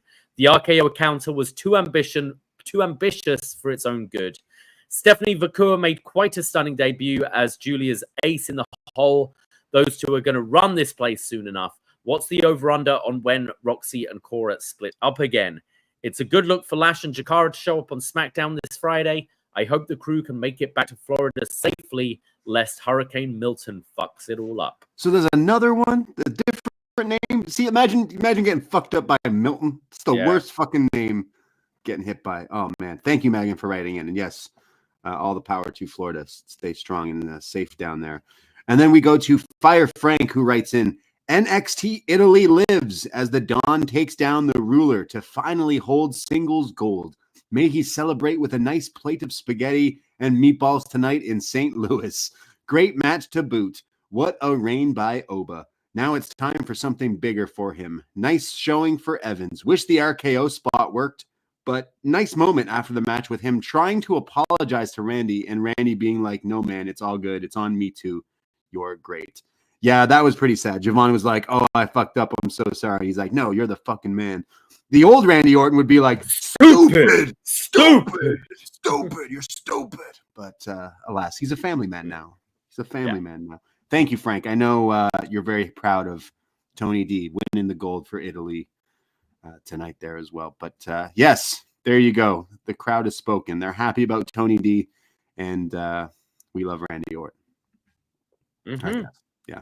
Thank you, everyone, for listening to us here on Up Next. I know some of you were watching A-dubs and vice versa and stuff, so appreciate you. You could have been anywhere in the world tonight, and you chose to be here with us. We appreciate that. We do this every Tuesday. We'll be back here next Tuesday at 10. See, we did the 10:05 because they don't have the overrun with the CW. Mm-hmm. So we'll see you all next Tuesday at 10:05 p.m. Eastern Time right here on the Post Wrestling YouTube live, and then of course the audio available here on the Post Wrestling feed and postwrestling.com, and you can visit that website for all the other stuff with the whole team doing lots and lots of work, lots of podcasts. And if you like podcasts, search Poisonrana in your podcast app or social media and give us a follow, and check out our Patreon as well for lots and lots of other shows. We will be going live some point on Sunday. Follow the socials for info on that, to chat about Wrestle Dream and all that stuff. And happy Canadian Thanksgiving, the real Thanksgiving, this weekend, this Sunday, this Monday, to all our Canadians out there. And yeah, we'll be back, I guess. Yes, we will. Appreciate everyone out there listening in the chat. Megan, RYN, I see all you fine people. Really love the support and can't do it without you. I myself, Braden Herrington. You can find me on Twitter, Instagram at @TheBrady. And you can find me at Davie Portman. That's it. That's all. Take care. Goodbye. Be safe. Do your research and shout out the weather machines. Ahoy!